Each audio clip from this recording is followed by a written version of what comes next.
Hello, everyone, and welcome to State of the Realm. Sorry for not doing this show last week. I, quite frankly, just decided not to. I just didn't. And so we're doing it now. We're talking about Arcadion Savage. We've had an extra week to sit on thinking about the tier, re-clears to see how we maybe flesh out our thoughts a little bit. So it kind of works out in a sense. But that's what we're going to be doing, talking entirely about Arcadion Savage. So I'm one of your hosts, Mrhappy. Of course, joining me is Sly, who I'm sure has been having a thrilling time in the Party Finder.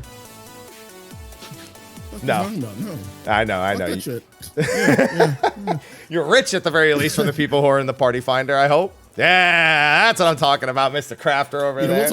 We'll talk about that. Yeah. Hell yeah. All right. And of course, we're going to have some guests on for this show. So, coming back for another discussion, we have Arthars. What's going on, boss? How you doing? Yo, what up? Really tired. I guess we'll go into details later, but thanks for inviting me again, man. Really surprised, but thanks a lot. Can't wait to talk about it, yeah. I always feel like you just have to be told to be someplace and you just appear. Like, that's just, you find a way every time. You're just like, yeah, no, 7 p.m., 7 a.m., 9 p.m., 2, you're just like, nope, I'm there. Yeah. I like to be everywhere. I don't have a sleep.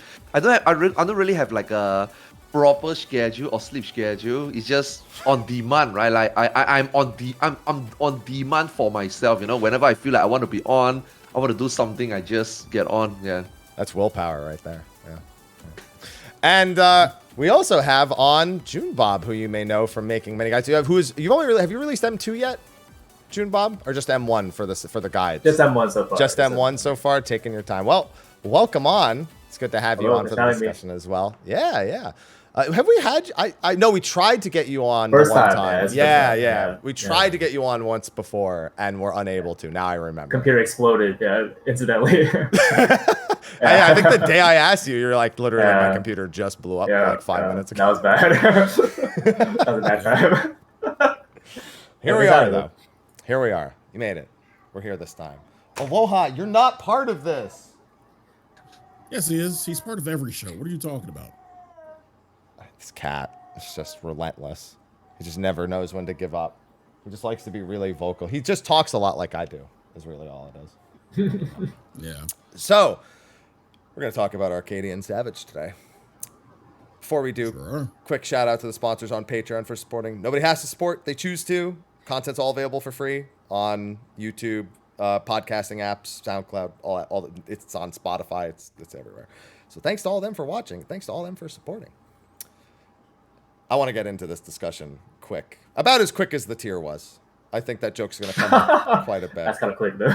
Yeah. Boy. That's kind of Sly. Not digging the speed jokes. Played out already. I mean, I knew they would hit, but you know. Yeah.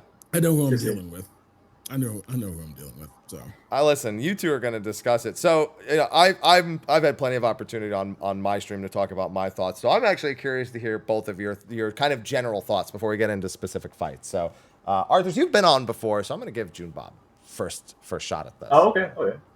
General thoughts? Yeah. I guess like overall, I mean, I would say it was a good change of pace. Like literally, like just the fight pacing is different from what we're used to for Savage.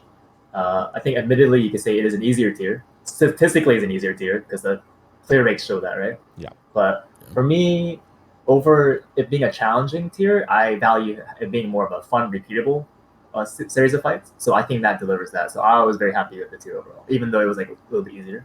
So I had a good time with it. Overall, I think there's no fights I consider like bad. There's no like negative fights for me, but there's ones that stand out more than others. So overall, I had a good time with it. And to be clear, you PF'd the whole tier from day one, correct? This was a little bit different this time. Yeah, it was in PF, but this time we had a bunch of friends and people in chat that were available for PF. So we kind of had a pseudo static this time around. So by the time we got to the last fight, it was like 6 out of 8, 7 out of 8. So we had like 2 randos tops. So it was about as staticky as it can get. So that's the dream for week 1 for PF, to find the random PF static that just like, you want to go do the next one? Yeah, we didn't clear it. What are you doing tomorrow? Yeah, that's basically what happened. It was like, we just rounded up people like, is anyone available at 9 tomorrow? You want to go again? And then it just kind of kept happening. So. That's the dream. That's the dream right there. Arthars. Actually, this time I was also doing the exact same thing as Joonbob, except, okay, because I don't want to risk it, right? Because we don't know how hard a Savage tier can be. So I can't just join the static and do 2 days because you never know, right? Although traditionally tier 1 has never been more than a day, but still, I don't want to risk it. It's just weird if I were to sign up for static and then 2 days later I have to fly to China, right? So this time I just do the same as Joonbob. I was like, get a few friends. They're like, yo, you guys want to do it together? Ask my chatter, join Discord, and then like, on server up, we can look at people do it, and then we start going in.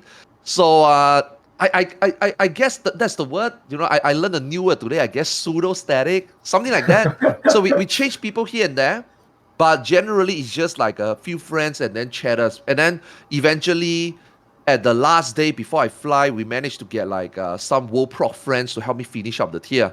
So I guess that was my experience as well. But overall, I think it's really fun. Yeah, I mean, we will talk about problems, I guess, later, right? But overall, I think it is really fun because if we were to talk about difficulty, let's be honest, even if it's a little bit more difficult, I don't think it would have posed a challenge anyway to people like us, right? People that we were hardcore progging or even world progging. I don't think even if it's harder in the sense that it extends 2 to 3 more hours, I don't think it would have made a difference.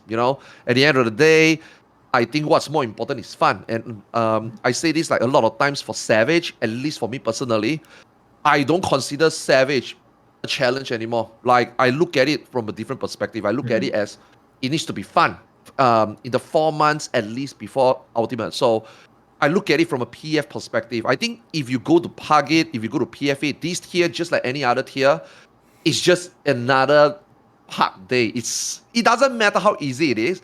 Pug will find a way to somehow make it fun, meme, and a nightmare, right? So I think it's fine. But I agree with Joonbob. Change your pace, definitely. There's a few outstanding things that I guess when we go into turns we can outline it. But overall, although it's easier, but I don't think easier doesn't mean it's not fun. I actually find that this tier so far has been really fun. Reclear also has been really fun. That's my overall thought. I think it's pretty good. Yeah. All right, positive and positive. Slight, have you gone in with your? I know you largely focus on crafting for day 1 to make all the gil. Yeah. I've actually gone in like this week. Last week, was just making all the guild. This week I went in. I'm doing Wednesday and Friday, so I went in Wednesday. 1 lockout, cleared 1. Because of the schedule, we didn't have time to do a lot of 2, but 3 pulls we saw in Rage in 2, so we're clearing tonight. Yeah, for sure. Well, I mean, you're clearing until either Alarm Pheromones 1 trolls everyone repeatedly, or people miss their towers and beat 3, which is a big problem in PF. Alarm Pheromones Mario Kart? Problematic. Go ahead. Oh, is Alarm Pheromones Mario Kart? Yeah. That becomes Mario Party very quickly. Wow. I like that. I'm using that. I want everyone to take that and use it. Call it Mario Party strat. It starts Mario Kart. There's intentions of Mario Kart. It quickly becomes Mario Party. I have not heard that. I'm shocked no one's made that joke up until now, or at least I have. We got some jokes. There we go. We never really had a problem with Mario Kart, though. Oh. Sometimes it really doesn't play You did nice. 3 pulls, right? Yeah. You say you did 3 pulls, right? 3 That's not pulls, enough 3 sample pulls. size. Yeah. We'll get into talking about Alarm Pheromones 1, I'm sure, when we get to the second fight. And I pretty much echo the sentiment. I look at this tier and I look at previous tiers. I most specifically compare it to Titan Maximum because it's one of the only not. I think Shiva was the last not door boss. No door fight, yeah. Yeah, and then Titan before it. So comparing it to the first tier that was also a non-door boss. Titan was like 13 and some odd hours, and the prog group said they probably would have shaved off 2 hours if they didn't have the bug with the short instance, long instance. So you're looking at just under 12 hours for that.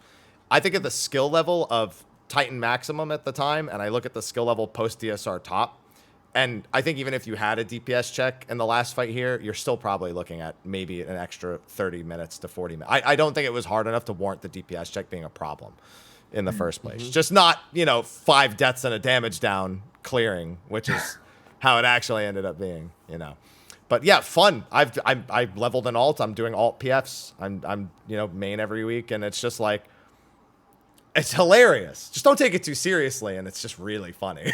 That's the problem. I take it too seriously. I can't fuck with PFs. Even with a fun, simple-ish, tier like this, I couldn't. I'm sorry. I still don't trust y'all bitches. You have to at some point with this tier. It's like when you've cleared it, you have to find the fun.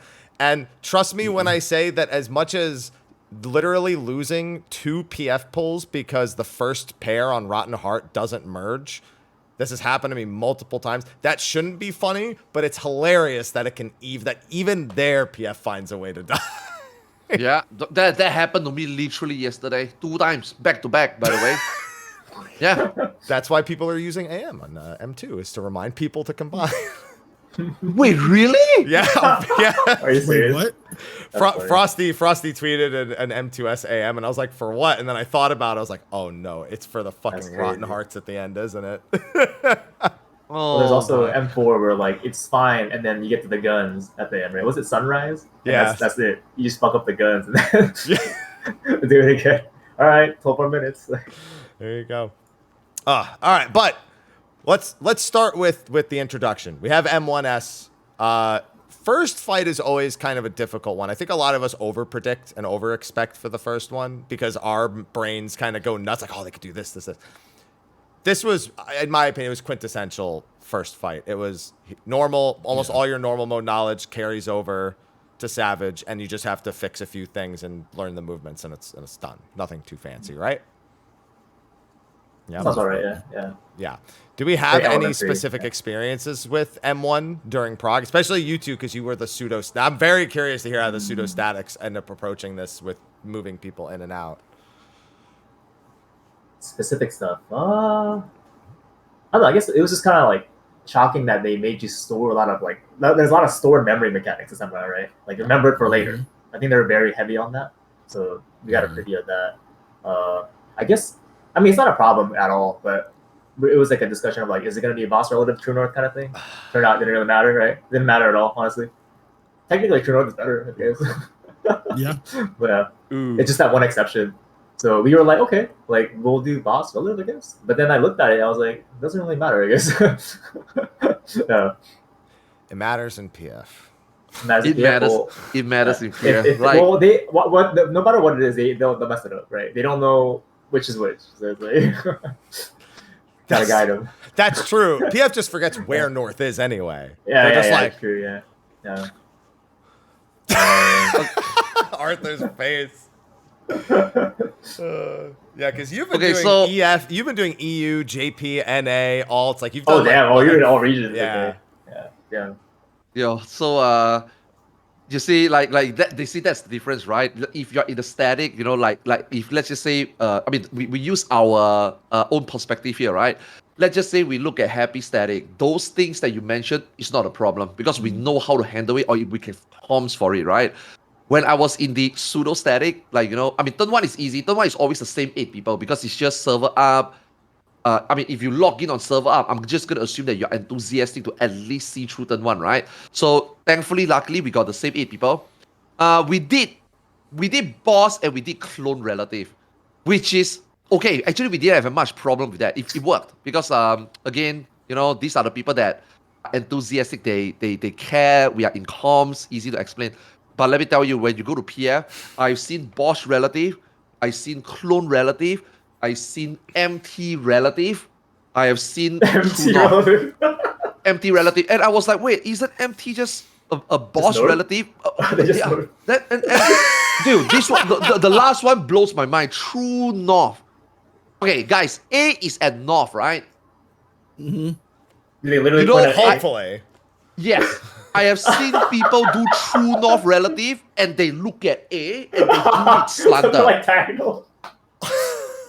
Like I seen it all, and at the end of the day, right? Somebody would That's ask you. which North, and then people would say North is North. I'm like, oh my god, that was turn 1. Yeah, that was turn 1. That was my experience, like right off the gate in PF. That was turn 1, and then somebody will say we do boss relative, right? Why are we not looking at the clone and do it. And then people will be like, yeah, because it's boss relative, it's not clone relative. And people is like, oh, so the boss is not like this type of discussion is in PF. And I was just like, man, I just hope that the strategy, man, this is where Joonbob comes in, right? I just hope the strategy guy maker emphasize it. And then, a few diagrams to emphasize. Oh, and also the part that the boss will turn 90 degree, right? Like you said earlier, the one exception, right? One exception, yeah. That part also confused people. Like true north or boss, because the boss turned 90 degrees. So it's like, man, I just hope that over the next few weeks, everything will iron out. But this is my experience in PF so far. This is what I heard, I've seen. I'm really enthusiastic about making guides for the first tier. I looked at what was happening in PF, like I went and I did it myself, and I was like, I tweeted this. I said, I'm gonna treat making guides for this tier like seeing a public marital dispute. I don't want to get involved. I just want to get where I'm going. All right. Because I'm like, listen, I'm gonna say one thing next week, and it's gonna be different than the 4 other things people are already doing somehow. Or it's going to be the same as one of them, and people are going to ask about the other 3 ways they're doing. I was like, nope. I want to, Joonbob, your videos, when it's like the PF, please do this. I was like, I just want to do all right, listen, this is just what we're doing. All right, same bait enter cards. This is what it looks like. Bam, move out. I don't give a shit. Don't ask me any more questions. We're doing this. We're doing it. I don't want any more fucking questions. Please, just shut up, join my PF, and that's what we're doing. Okay, that's it. M1 was interesting for me in that our group really didn't want to have to do a lot of moving around, which is why when I went into the PF, it was a madhouse. So like we did all of our mouser baits on the same side, like east. So we could just sit still the entire time and not move like nonstop. Then you go into PF and it's just a fucking madhouse of like, you'll have the melee randomly decide to go to the ranged one for some reason. And you'll have a ranged do the other way around, yeah. Yeah. You'll sometimes have people do the corner one where they try to go corner to corner. You'll have sometimes people try to go from tile to tile. It's literally just staring at the paw print and going, all right, where the fuck are they? Where are they? Get away from them. You're playing chicken. Yeah. It's one giant game of chicken. It's the scariest thing imaginable. We call that internally smash or pass, that mechanic. What do you mean internally? Well, I guess it's external now because it's on the video. I was like, internal with what? You did a pseudo static. I'd assume that you were left done arm after smash, right? And then uppercut, knock up, pass. So. All right. Easy to remember. Is that in the guide? That's in the guide. It's in big type smash or pass. Wait, your guide. What did your guide do for the tiles? Tiles? Okay. Well, it says because you could do both, right? Technically, there's no wrong way to do it because it's interchangeable. Because for melee, they should just not do the same tile. You should just look at the boss and go diagonal. Why would you disconnect from the boss or try to turn around last second? And because I've seen so many players try to do the same tile one as melee, and they'll turn around too late. And they'll launch themselves into the unsafe tile, right? And kill everyone. And no one's ready for that, right? Or they'll get scared of that, and the melee will 100% disconnect and do from the opposite corner in and lose uptime. Also bad. So as melee, you don't have to do the same tile. Range, whatever. Range, you could go over there and do what you want, right?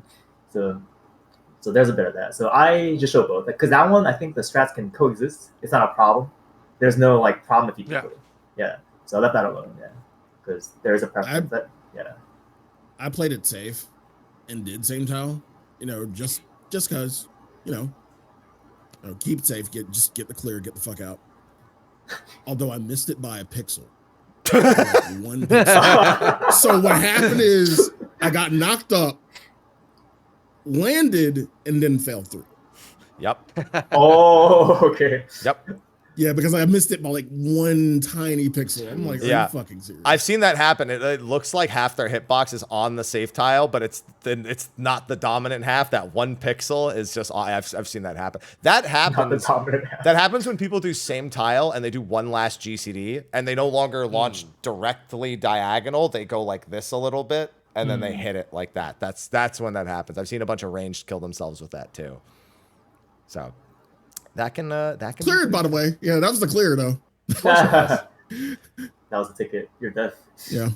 It's Both so price. so we got Bard Bow and Dragoon Spear for our first week's weapons, and Whoops died in every reclear with the Dragoon weapon. He was killed, more specifically. He didn't just die; he was killed by something else, and he was really upset at the end of our reclear.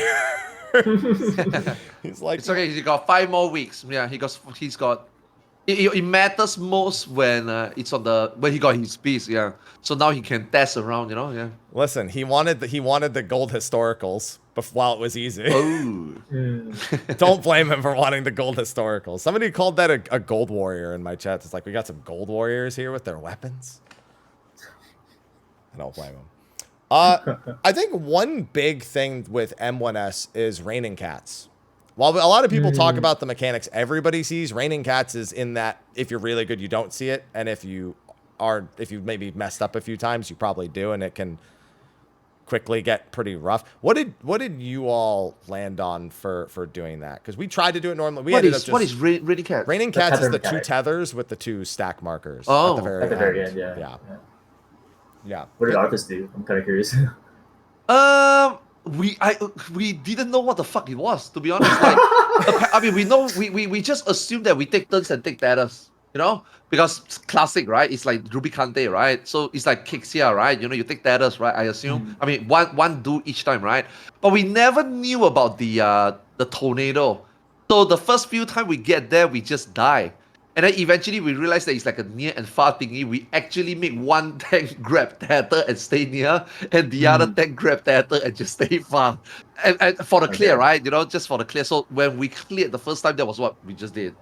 And yeah, and then when I go to PF, I see that, oh, so the wind can just stack, and then the tank can just do this. Oh, okay. Yeah.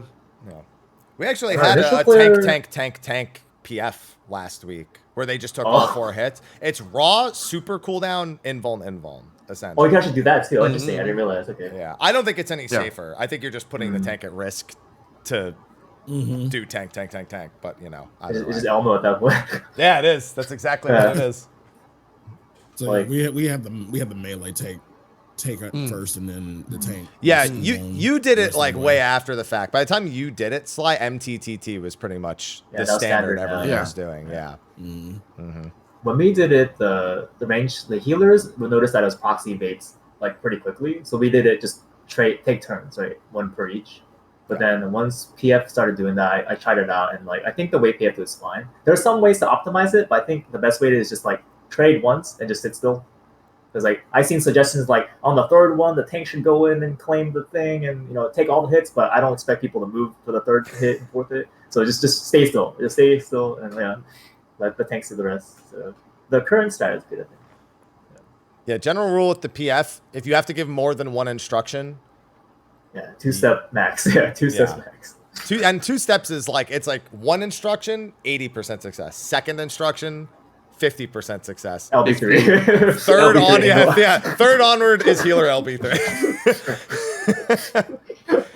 Which is funny because I see a lot of groups getting, that's essentially what happens in Raining Cats is like, you maybe like start trying it and then something goes wrong. Like there's somebody not in one of the stacks. So it's like a 2 stack and it kills people or, whatever. It's almost too far, taking the bait. Yeah. So there's all sorts of little things. I mean, fortunately, the very last mechanic is pretty much just a faster normal mode mechanic. It's the dash. Oh, Arthars hasn't seen it, have you? No. I seen it. Okay. I just feel like that mechanic should have been earlier. But I feel like maybe they were thinking it's either people will eventually skip that or skip tethers. So maybe they just decided to let them do the tethers. Because I feel like that dashing thingy should have been mid-fight. The dashing thing is It's really kind of easy, iconic, though. right? Yeah, it's iconic, but it is also really easy. I was hoping they were gonna do both the boss and the clone doing dashes in different spots. I didn't think they were gonna do the half room because I was just thinking, I don't know, it's 1st tier, but even still, Devour, something more Devour-esque, I suppose. Yeah. But yeah, the movement for that is very easy. Did you all? Because we didn't see that in our clear. We didn't even know that was a mechanic in our clear. So did you guys actually see that one? Yeah, we saw it in Rage actually. We saw what that looked like. We just got stumbled all the way through. So Did you see it, Yeah, Sly? we saw it once. Okay. We saw it once. Yeah. Yeah. The big thing with it is that almost no one sees it, so no one knows how to actually dodge it. Like people stop watching the guide after raining cats. Yeah. All I do is I'm Bard. I just start jumping. I'm like, please, guys, I know how to do it. Please, Dorito, somebody. All right, yeah. Hey, over here. In my guide, the instruction is do your best to dodge. Priority survive. all it is you stand in the safe spot north, whichever is like and you either move in or you move left or right, depending on which is. Yeah. So that's fortunately it's a very easy. But nobody knows that. Every time you get to PF, it's literally just 8 people just doing this the entire time. Yeah. So just like and then the half room cleave comes out and you're like, oh, there goes 4 people. So and that's a problem. But M1 overall is still pretty fun, I think. It's weird because I think it's the most fun one. Really? You think it's the most fun one? I think it's the most fun one. I think out of the 4 turn, right? This first turn represent what a first turn should be, look like, experimental, fun, meme, the whole package. I think like you compare all the historical turn 1, this one fit right in as a turn 1, you know? Yeah. Yeah. I was gonna say definitely an improvement over Eric Tony, at the very least. By far, I can't even compare. Incomparable. Eden Prime was pretty fun back in the day. I liked Eden Prime, so that was. Eden Prime is good, yeah. And then there's Oppressor. And I was around for that. I was around for Heaven's Words. I was around for that too. I wish I wasn't looking back, but you know, I got enough Gordius memories I don't need to dig any more out of the fucking coffer from that one. Oh. Yeah, I'm surprised. I'm surprised most fun. That still shocks me for a first one. Out of these 4, I thought maybe you just meant out of like first fights. No. I think this one is the most fun one. Yeah. Okay. All right. Damn, that's a good statement. What about you two? Do you share that sentiment, or do you find more? Not most fun, but I agree with that. It's like a very good sample size for what to expect, because the reactionary mechanics, the new things they're trying. Like the memory storing mechanics. I think it's a good sample size for okay, this is what Dawn Trail Savage is going to be like. So, or at least what this tier is going to be like. So I think it's a good first foot forward kind of thing, right? Yeah. So I agree with that. I don't know most fun though. It's pretty good. I don't dislike it. I think it's a good play. Yeah. Yeah, I think it set the tone. Like, it's good to set the tone. I mean, it's fun, but holding out for 3 and 4. Yeah, 3. Well, we're gonna unfortunately have to spoil your impressions of 3 and 4. We're gonna taint your first impressions of it. That's fine. That's fine. Although you're a melee, I gotta remember, I'm gonna be talking from a ranged perspective. I just watch things happen, so my perspective, especially on the next fight, is a lot fucking different than what melee's had to deal with in the second. Yeah. M2 basically, aka fuck melee the fight, because what you say you're Bard main this tier, right? Yeah, it was. I really wanted to machinist, but I decided I didn't know the fights, and if there was a multi-target, like something multi-target at all, which I didn't think there would be, that I was going to regret being on machinist. So yeah, I went Bard. And then Slice Dragoon. What does Arthars play? I know you changed around. I did. Yeah, I did. Red Mage, Ninja, Viper. Yeah. Okay. So Jesus Christ. Only tank. Because we have to switch people at some point, so yeah. I'm actually surprised to hear you. I guess maybe it'll come up more in the other fights. I've seen tanks largely displeased with the tier. Oh really? Yeah. Oh really? Yeah. Just really boring tank busters. But there's other stuff that's happening though. Yeah. Yeah, because that's another thing I talk about for M1. M1 in particular. So one thing they kind of got rid of halfway through Shadowbringers is tanks positioning bosses. Yeah. And I think when people think about tanking, they usually think about you just soak the hits and mitigate. That's tanking. But in EX fights and boss fights, one of the most important skill sets is positioning the boss properly. Because positioning properly gives you more damage. That's you doing more damage for everyone. That's your support kind of role, right? If you could position it for uptime positions, everyone does more damage. If you don't position the boss in time, everyone's gonna fuck up, or you'll fail the mechanic. So I think a lot of that was out of raids just due to the hitbox sizes and then auto centering often. This one, you have to do it. You have to know how to do it. And then that's getting used to how bosses slide around, right? Getting there in time. When a cast bar ends and you know how to move them. So that's kind of back. at least for this fight. So I did like that. And autos hurt again, so That's autos true. kind of painful. Yeah. That's more reminiscent of older fights. So I would say the Buster stuff is definitely not that interesting, but everything else is still good, I think. So, Yeah. like they brought back some other stuff. So. Yeah, this was like quintessential, just straight up like, tank swap busters. Yeah. And then the tethers, I guess, is a fancy tank thing, but press one button and stand still is, the tank specialty, I suppose, when it comes to that.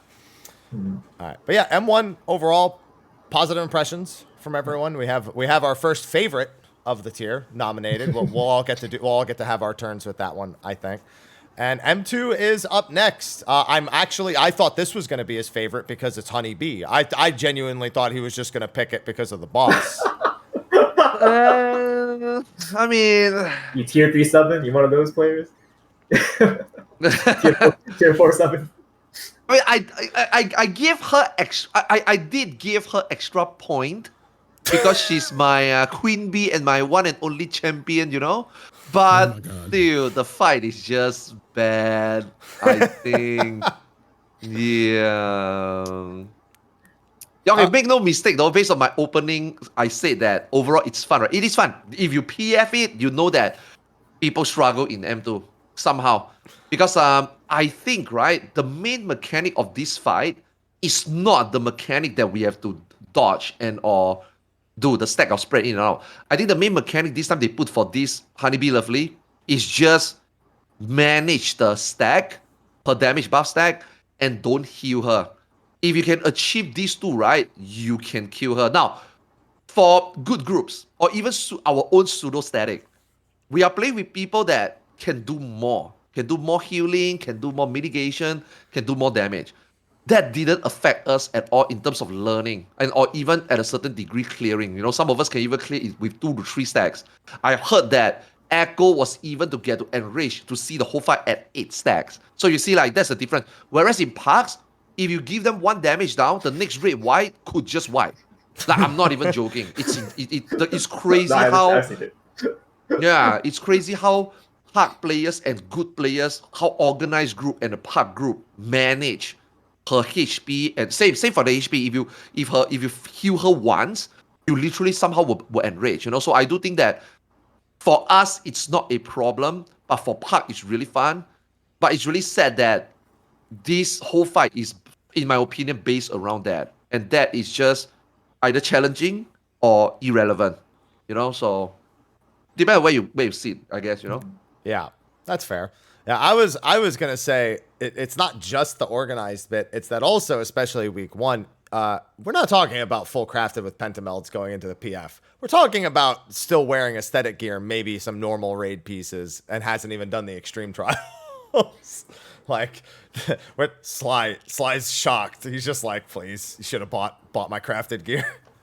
I had a sign-up sheet. What the fuck were y'all doing? They're poor, Sly. They can't afford it. Gotta cut a deal.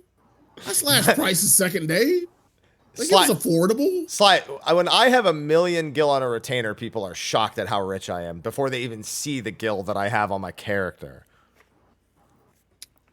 Yeah, by the way, the in gross amount for 1 day was how much I grossed was 218. 218 mil day 1.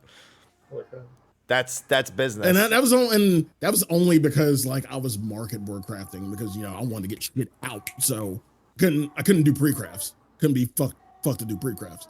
I market board crafting. Yeah, that was gross though. Well, that was gross, but I guess I don't know what your net was.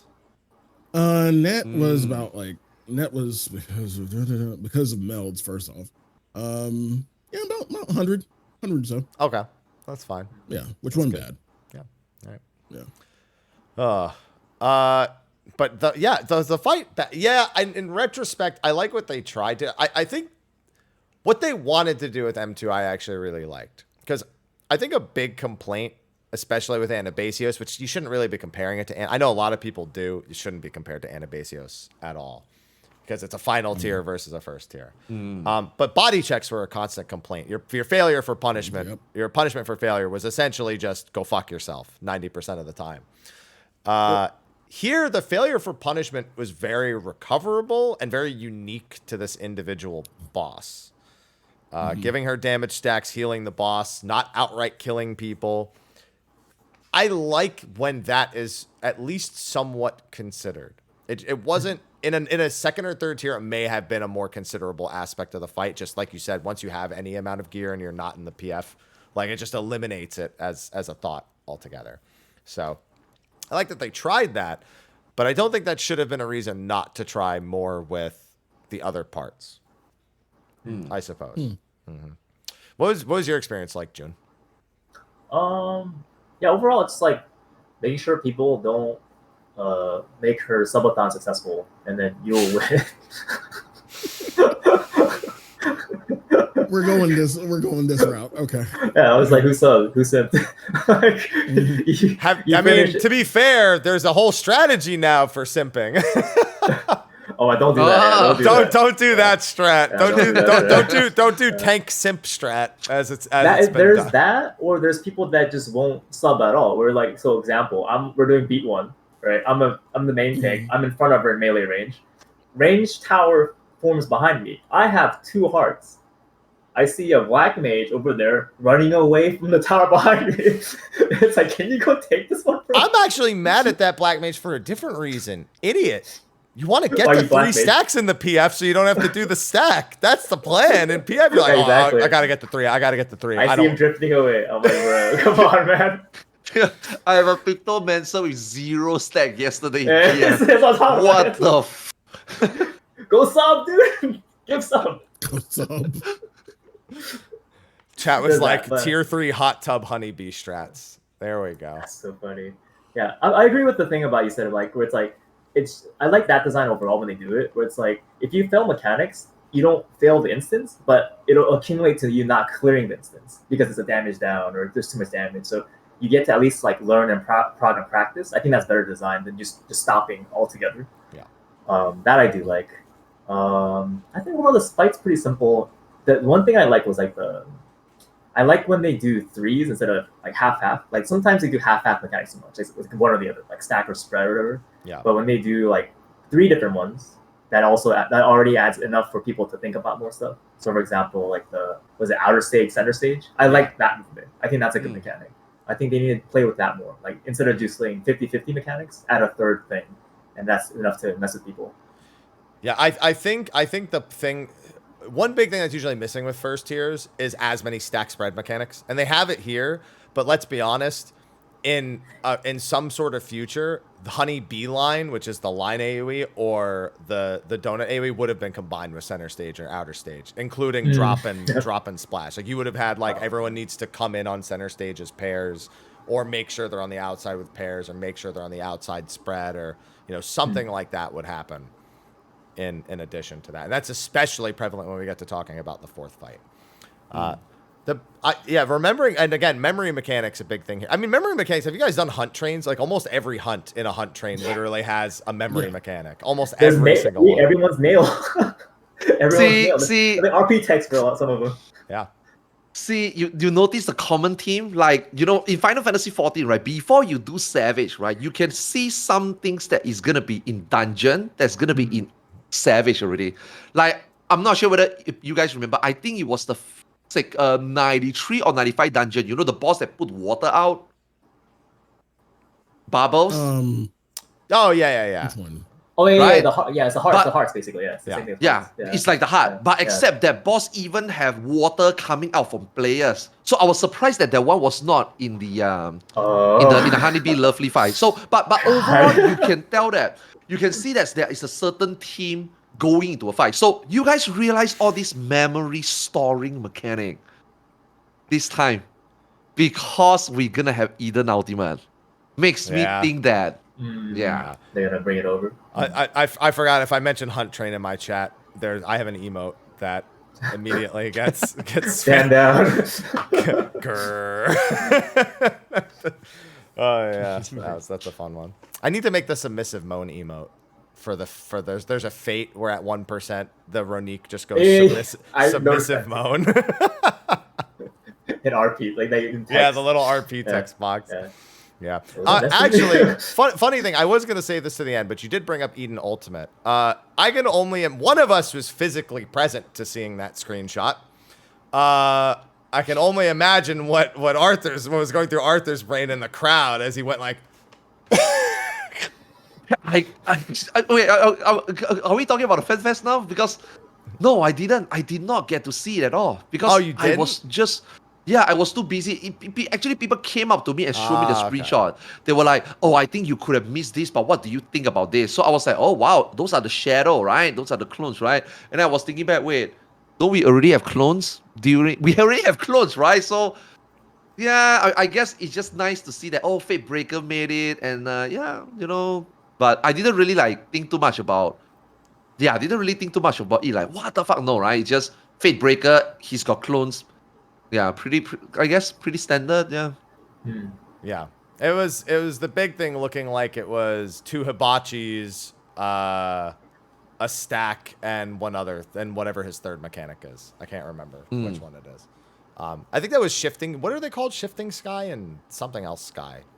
Sundering? Yeah, I think it's Oh, that sounds Sky? right. That sounds right. Yeah, Sundering sounds right. Sunders. Yeah. I think that's literally he's gonna be like Thornton, where he does Shifting Sky, and it's just like some beefed up version of Shifting Sky and Sundering Sky, and that's like his, and then Tank Busters, and then leaves you alone, something. Yeah, I don't know if there's any additional thoughts that we had, because that's the all we. To be fair, that's more information we've gotten from most Ultimates in the past. Like, we saw Hracefelger and Nidhogg together. That was it for DSR, and we saw Ultimate End, which is nothing. UCOB, we did see nail chaining players to the ground after being killed back in the original trailer, but other than that, we really didn't get almost anything for the other Ultimates. So there's been a lot of discussion around that. I'm just curious if anyone has any thoughts or hopes for Eden Ultimate. Hopes. Okay. Well, we suddenly went from turn 2 midway to that. We Okay. skipped the ultimate. Well, you brought it up, so I was like, now it's on my mind. It was like, you know. I just hope it's an ultimate. See, I think you know what I mean. I just hope it's an ultimate because this Savage didn't really feel like a. I mean, some people say this. A lot of people say that this Savage is an EX difficulty. You know what I mean? So no, I don't think it's that bad. I don't think it's that bad. But I just hope that this ultimate is an ultimate. And also, I think DSR and TOP has bumped up expectation a little bit too high. You know, everybody is like, do you think you'll be as good as DSR? Do you think you'll be as good as TOP? I don't think it needs to be as good. It can be easier. You know, like the ultimate is a unique difficulty by its own, right? Same for like top and DSR. They are very unique on its own, right? I don't think this one needs to be up there to be considered good, but I do hope that it remains as an ultimate. I don't want to see an ultimate fall into grace. I think Uwu is the bottom, the floor. Hopefully we don't get near there. Yeah, hopefully, yeah. I'm feeling T. That's okay. Yeah. That's okay. Yeah. 18-minute T, though, because T's like 16 minutes, like Uwu is, but like 18-minute T. I also just don't want to spend 15 days at 16 hours a day in there again, like I did with DSR on top. I would like to be out of there in like 9 days.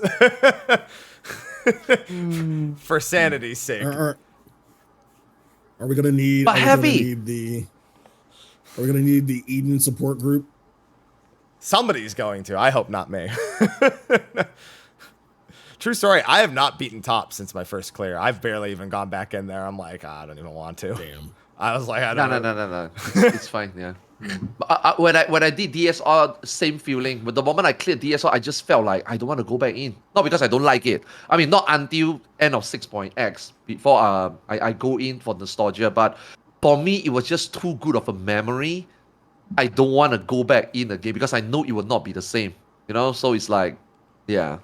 But Happy, back to what you were saying earlier. Don't you want Ultimate to be longer? Stop. I mean, stop.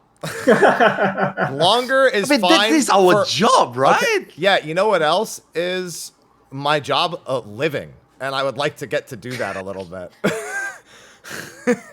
Here's the thing. You know what? The real reason why I only want to be in there for 9 days, there actually is a good reason. Because when you clear in 9 days, you get to watch everyone who didn't clear in 9 days.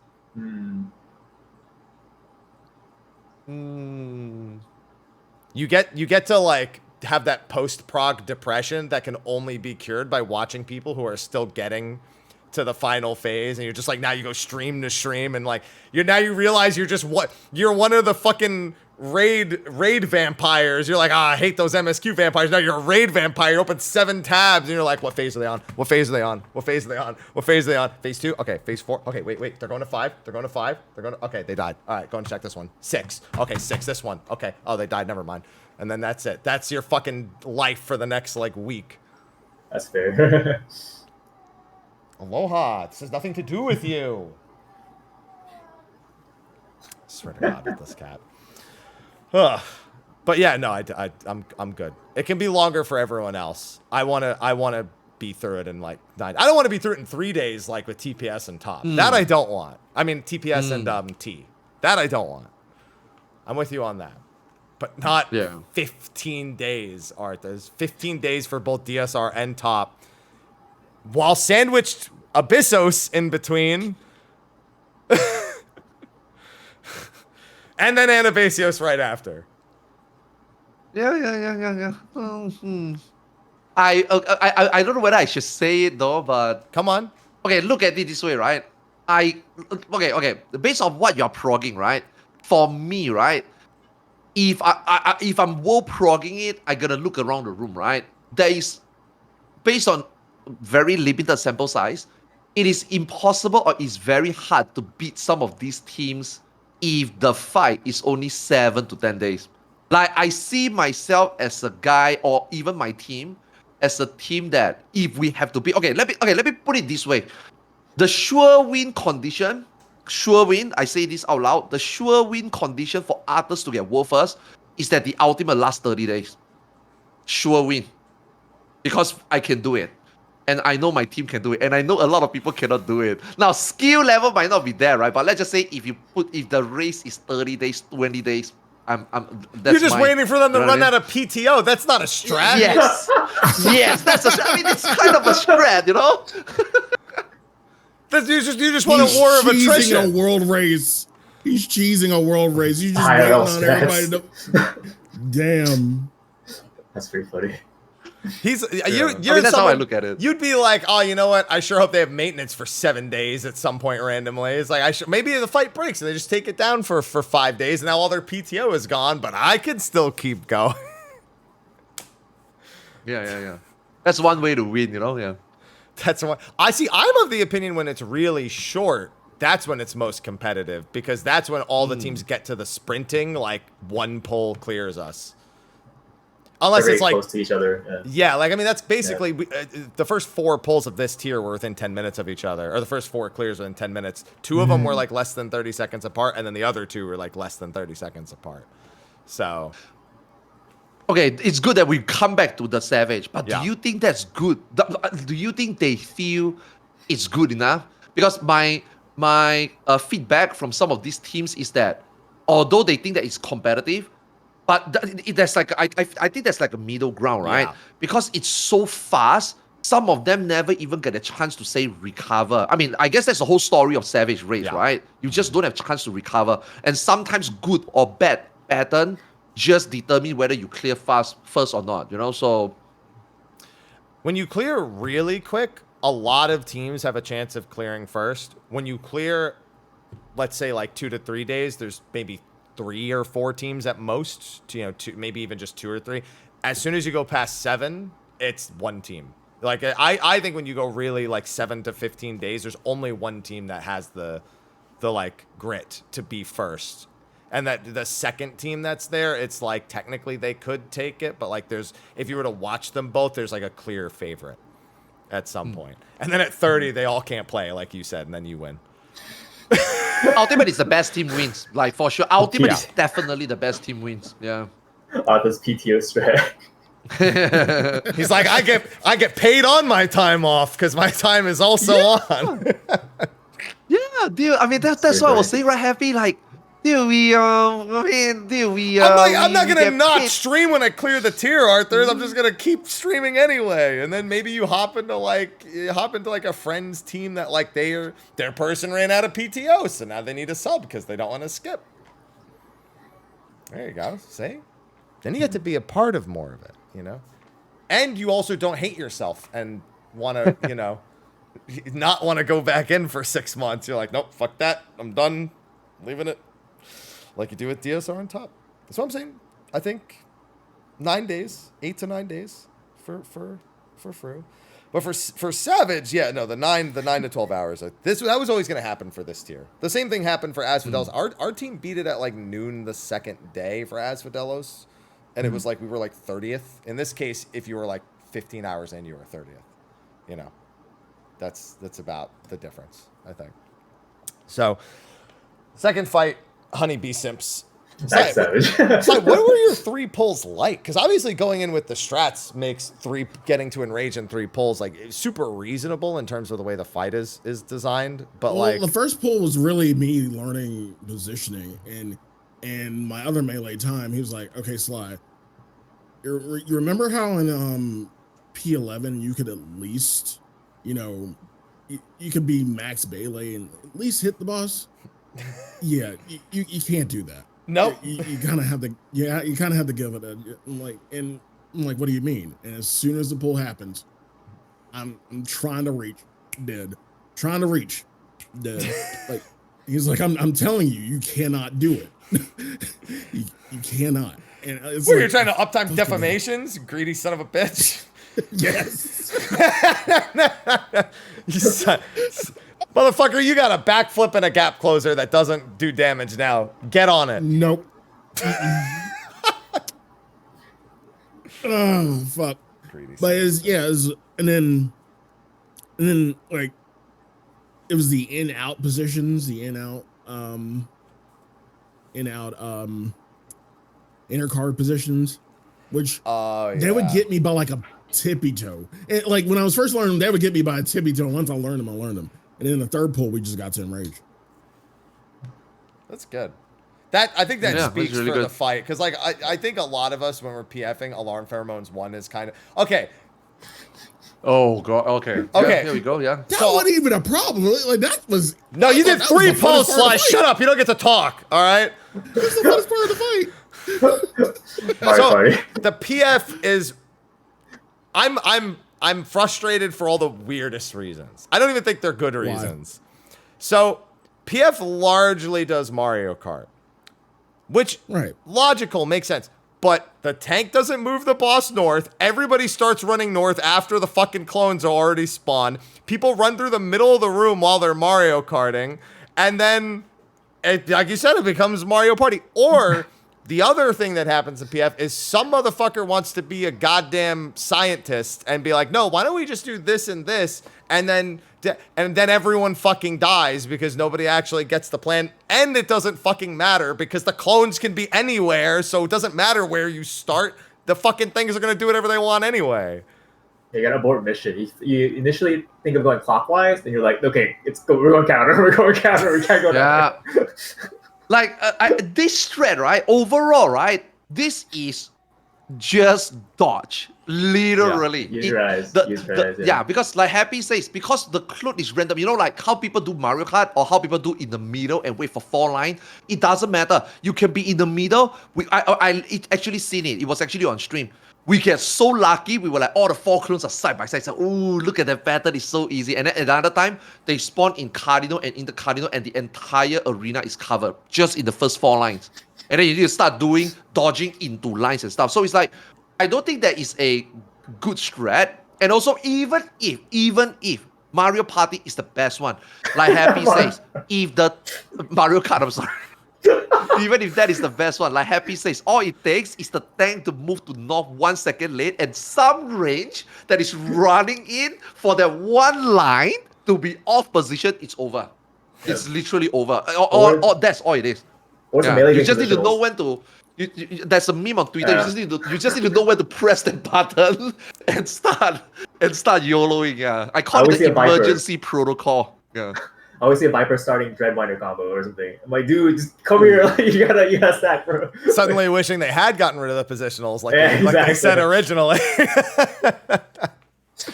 Yeah, that can't be over there right now. Yeah, it's crazy how much ease. Like the first one is literally the normal mode mechanic. Like that's You know how many times we've said if they just put the normal mode mechanic in Savage, I'm sure it would be a problem. I remember P6 has that rotation mechanic in normal mode. 6. That's Cachexia. That's Hematheos. Yeah. In normal mode, she does like a rotation mechanic with like cross AoEs at the same time. That's just not there in Savage, and it's honestly harder than half of the Savage mechanics that are in P6. So they finally did it. They just said, here's a normal, like here ending technically with the Devour at the end of M1. They said, yeah, fine, yeah, just one normal Savage. And you know what? It's a fucking disaster, exactly as expected. Actually harder than It's actually hard. Yeah, because a lot of modes too is like an actual Savage mechanic, but it's so structured, it's really easy. Funny enough, the hearts are harder in normal because they're player baited. Yeah. They're set in Savage. They just spiral out, right? So well, the ones in the center do spiral out in normal, but the ones on the outside are player baited. I think they are still player baited in Savage also, but there's less of them. Less of them, because in normal, even the middle ones are player baited. The things. Like, no. The middle ones are still like we tested that. Oh, they're like in normal as well. Okay. Yeah. Okay. But the whole rotation lasts longer, and you have to do it in every. That's why. Yeah. They last a lot longer in normal mode. In Savage, I think it's like 12 hearts out of the middle, like 12 like sets of hearts. And yeah, no, it's way easier. And then Beat 2 and Beat 3 are both really. I gotta ask, do you think Beat 2 was an oversight? Oh, the stacks? Yeah. Yeah. I was about to say that. Probably. Yeah. Like, I couldn't believe you can run 2 stacks together. That was really weird. Yeah. Okay. And it's too short. Like that. Like, how is that?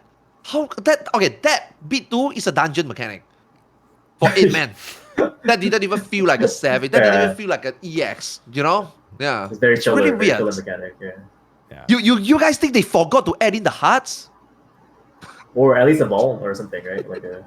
Yeah, Magic Vault even from the Magic Vault. stacks Yeah, Magic Vault. Yeah. The intent very clearly seems to be 2 light parties, and then, you each have your own assignment, which is what it kind of works out to, but it ends up just being no hearts versus having hearts as the whole thing. Yeah. They also don't have the tiny AoE baits, the ones that are like kind of random around players. They only have the medium-sized ones from normal mode, and I don't think they ever use the large ones. Are replaced by the defamations effectively. So there's that as well. So they could have done more with that. Yeah, and Beat 3 is kind of the same. Although my fucking god, I've never thought. I think Heaven's Fall I have seen better success with Heaven's Fall towers than with PF doing Beat 3 towers. Oh shit! Wait, really? Bro, people are always late in the PF to the towers during Beat 3. I have seen so many failures. I almost went early. Yeah, because you're smart. and Tom is like, yo, no, slide, not yet. Okay, now go. It's one of two things. It's either they forget where their clock spot is, and they double up, or they just try to finish a cast, and then don't make it in time. I'm dying. So when I see a lot of them, they don't know which tower to take. I'm glad like, I don't do this shit on BF. I'm so fucking glad. My problem is mainly people don't go out with the defamation. I've never seen that. I haven't seen that yet. Okay, so our experience is completely opposite then. BFM's usually okay. It's usually people like which one's my tower? Now? Oh, is it that one? Yeah. They double back over. Yeah, because sometimes I see some people try to do cardinal spots for like instead of doing clock spots for defamations, they'll like one person will go cardinal, the others will go clock.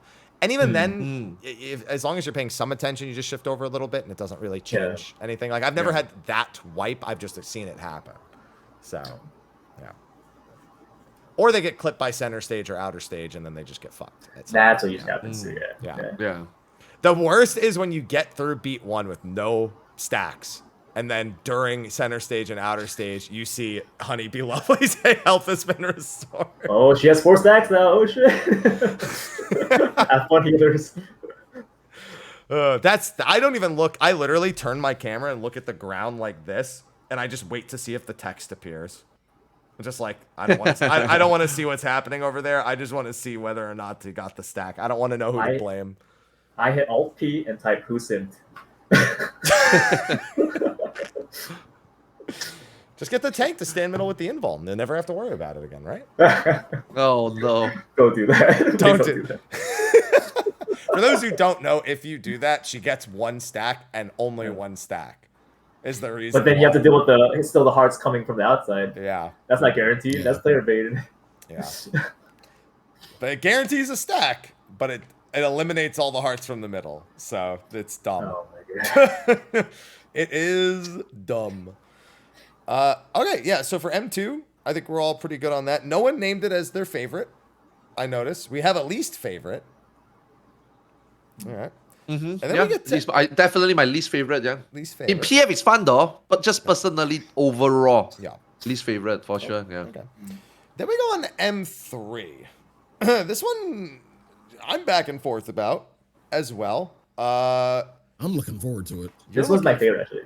This is my favorite one. I'm looking forward to it. Thematically, it makes me laugh. I love the boss himself. Like, I love the enrage. I love all of his. It's very fun. It's got that wrestling energy, like way more than the other ones, and I really like it for that. But I can't help but be disappointed at some parts. Like 10% of his health is lost just to the drinking animation, for example. Just chilling there. Yeah, like it's crazy to me how long those animations are where he does absolutely nothing. And I think there's way too many of the sections instead of actual baby rage? mechanics. Yeah, the baby rage mechanics. But everything is just kind of, I don't know, it just progresses well. There's like a few hiccups, but it progresses well. Yeah. So I think it's yeah, go ahead. no, I was gonna lead into one of you. Is all I was gonna do. Oh. Yeah. I think it's like I'm not disappointed at the fight. I think overall it's what a Final Fantasy Turn 3 would look like. Like nothing shocking, but also exactly what you would expect when you get to Turn 3, what you need to do to clear the fight. Like you need to be it's no longer like fun, you know, it's not like, oh, you know, memes and then turn to the hearts, the Mario Kart. No, right? It's just you now sit down, you learn the fight, you do the fight, and then you clear the fight. Like no shortcut, no bullshit. Buckle up and get it done. So I think that I feel that, you know, but this is the turn where, like, you know, actually when you talk about the, you know, when he drink and 10% HP got, I thought you want to talk about the DPS check. Because for me, right, this is where the DPS check, if you call it a problem, I think a lot of people find it a problem because this is the beginning, right? Turn 4 as well, right? So I do think the DPS check is where the only thing that I feel is lacking. But otherwise, everything else, it's pretty well done. Yeah, like I like this fight. Yeah, I've done a lot of PFs, and let me tell you, a problem is what I would describe the DPS check for M3. M2 and M3 have the real DPS part is different. checks. Yeah. Yeah. Part's different. Yeah. No, I think back to previous third tiers, we beat Phoenix's DPS check by a fucking lot. Oh, really? We massacred the Phoenix. Like, we had like 40 seconds left on Phoenix's when we were done last. Like, Wow. yeah, and then thinking to who was before that? Leviathan? Yeah, Leviathan didn't even fucking come close. Had like that fucking the calm and then the storm, and it's just like this massive cast bar. And then before that is Hallie. Yeah, I don't know. I can't. The first tier third boss, I don't really think. I think it's if you screw up a few times, you finally get punished for it, unlike the first two fights. But no, I don't know. It's Voidwalker. Oh my god, never mind. Fucking Voidwalker week 1. Oh my god, that was a time. Yeah. Yeah. Voidwalker had a harder DPS check than Leviathan. It's the same. The B is a worse DPS check than this half the time. In the PF. Yeah. In the PF.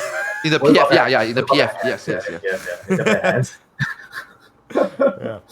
That was a swindle. Yeah, I don't know. The DPS, this was on par, I think. I feel like it was. DPS check-wise. I didn't see the enrage, so I saw you post it on Twitter, Joonbob. Oh, really? Yeah. Oh, man. The 0.1% enrage. Yeah, that 0.1% enrage. Yeah. I think that kind of has it, like, maybe it's part of it. This one's my favorite, actually, of the four. Okay. Like, yeah. So It's a good fight, yeah. Yeah, I think it's like the most executionally demanding. So it kind of sticks to the thesis statement. Like 1 was also execution based. 2 gives you a little bit of a break, I feel like, on that front. But this one kind of turns it up. Like Arthur said, like there's a more fun, there's a more Mario Party. Just like lock in, do it. As a tank or melee player, I've heard a lot of melee and tank players do enjoy this because there's a lot of melee uptime type stuff. Oh my So it's you can get kind of creative. Yeah, you can get pretty creative, like the space, like for the strats and the spacing. So I saw a think Bar- monk. I had a monk in my PF do the triple thunderclap thing, and I've never been more scared. Oh yeah, the towers thing. Yeah, that's so fun too. Yeah, the towers are fun.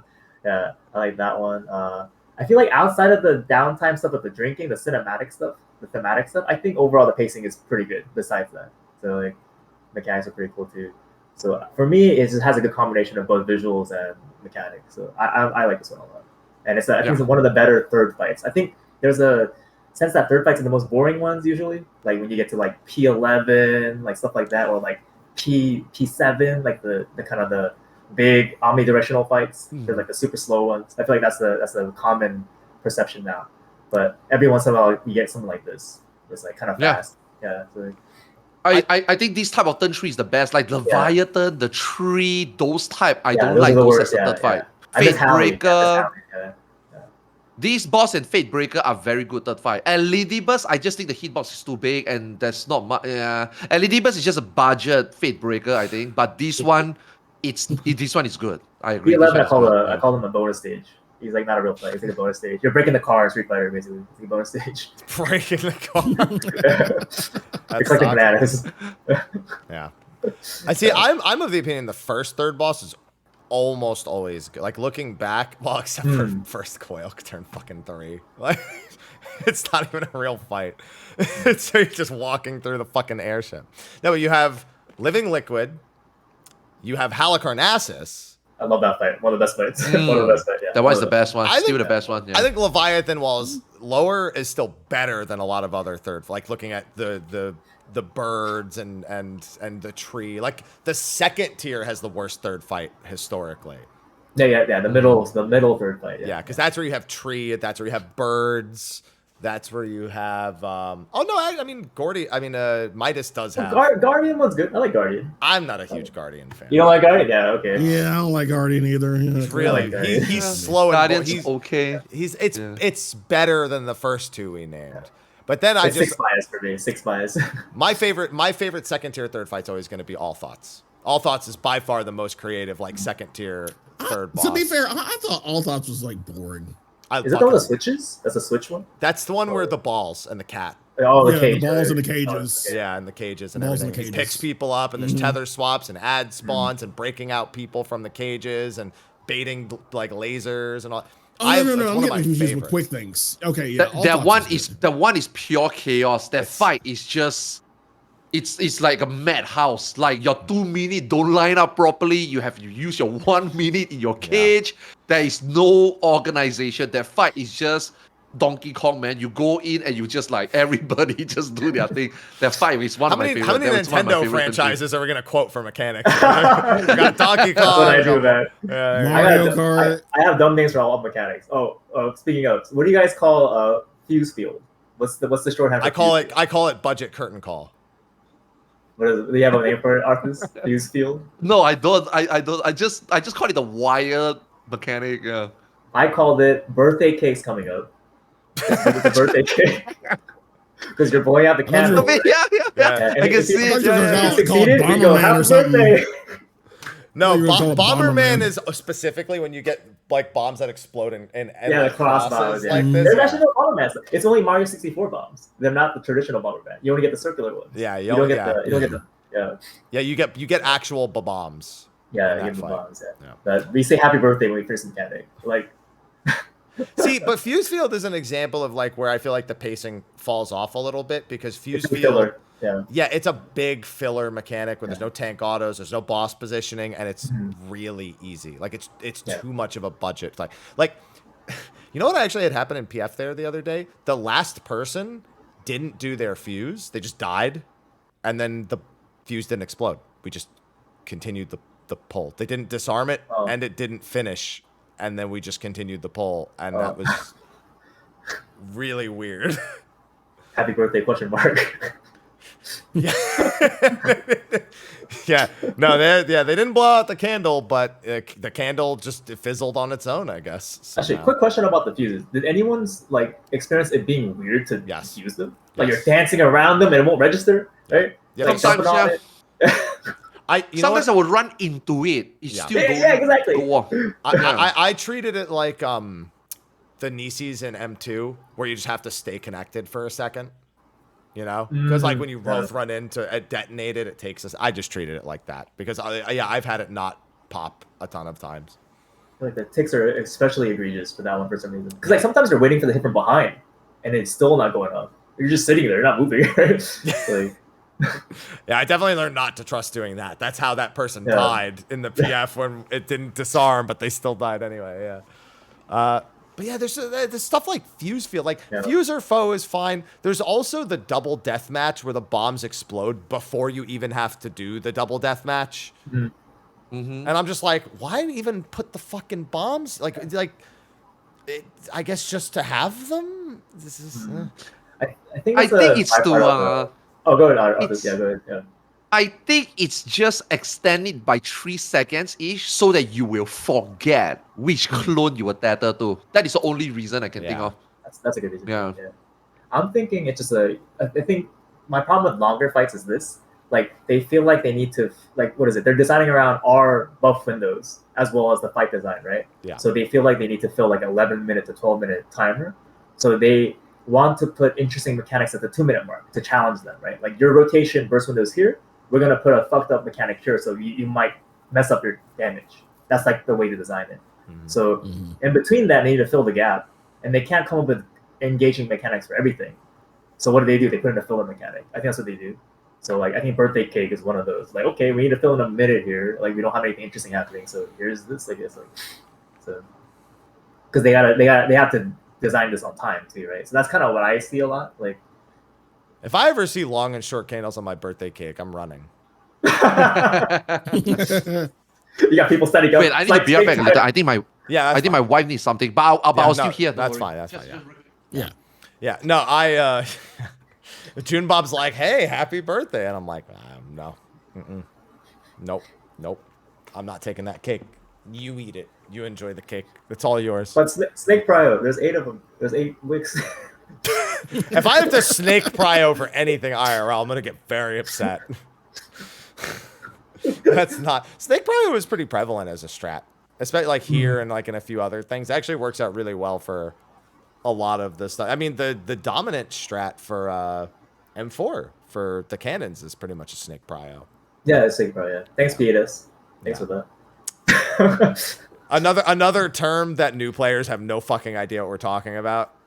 What snake? What fucking snake? Did they mean the ropes? Those are. Hey, in Legend of Zelda, for making Mario references, they call the snakes rope.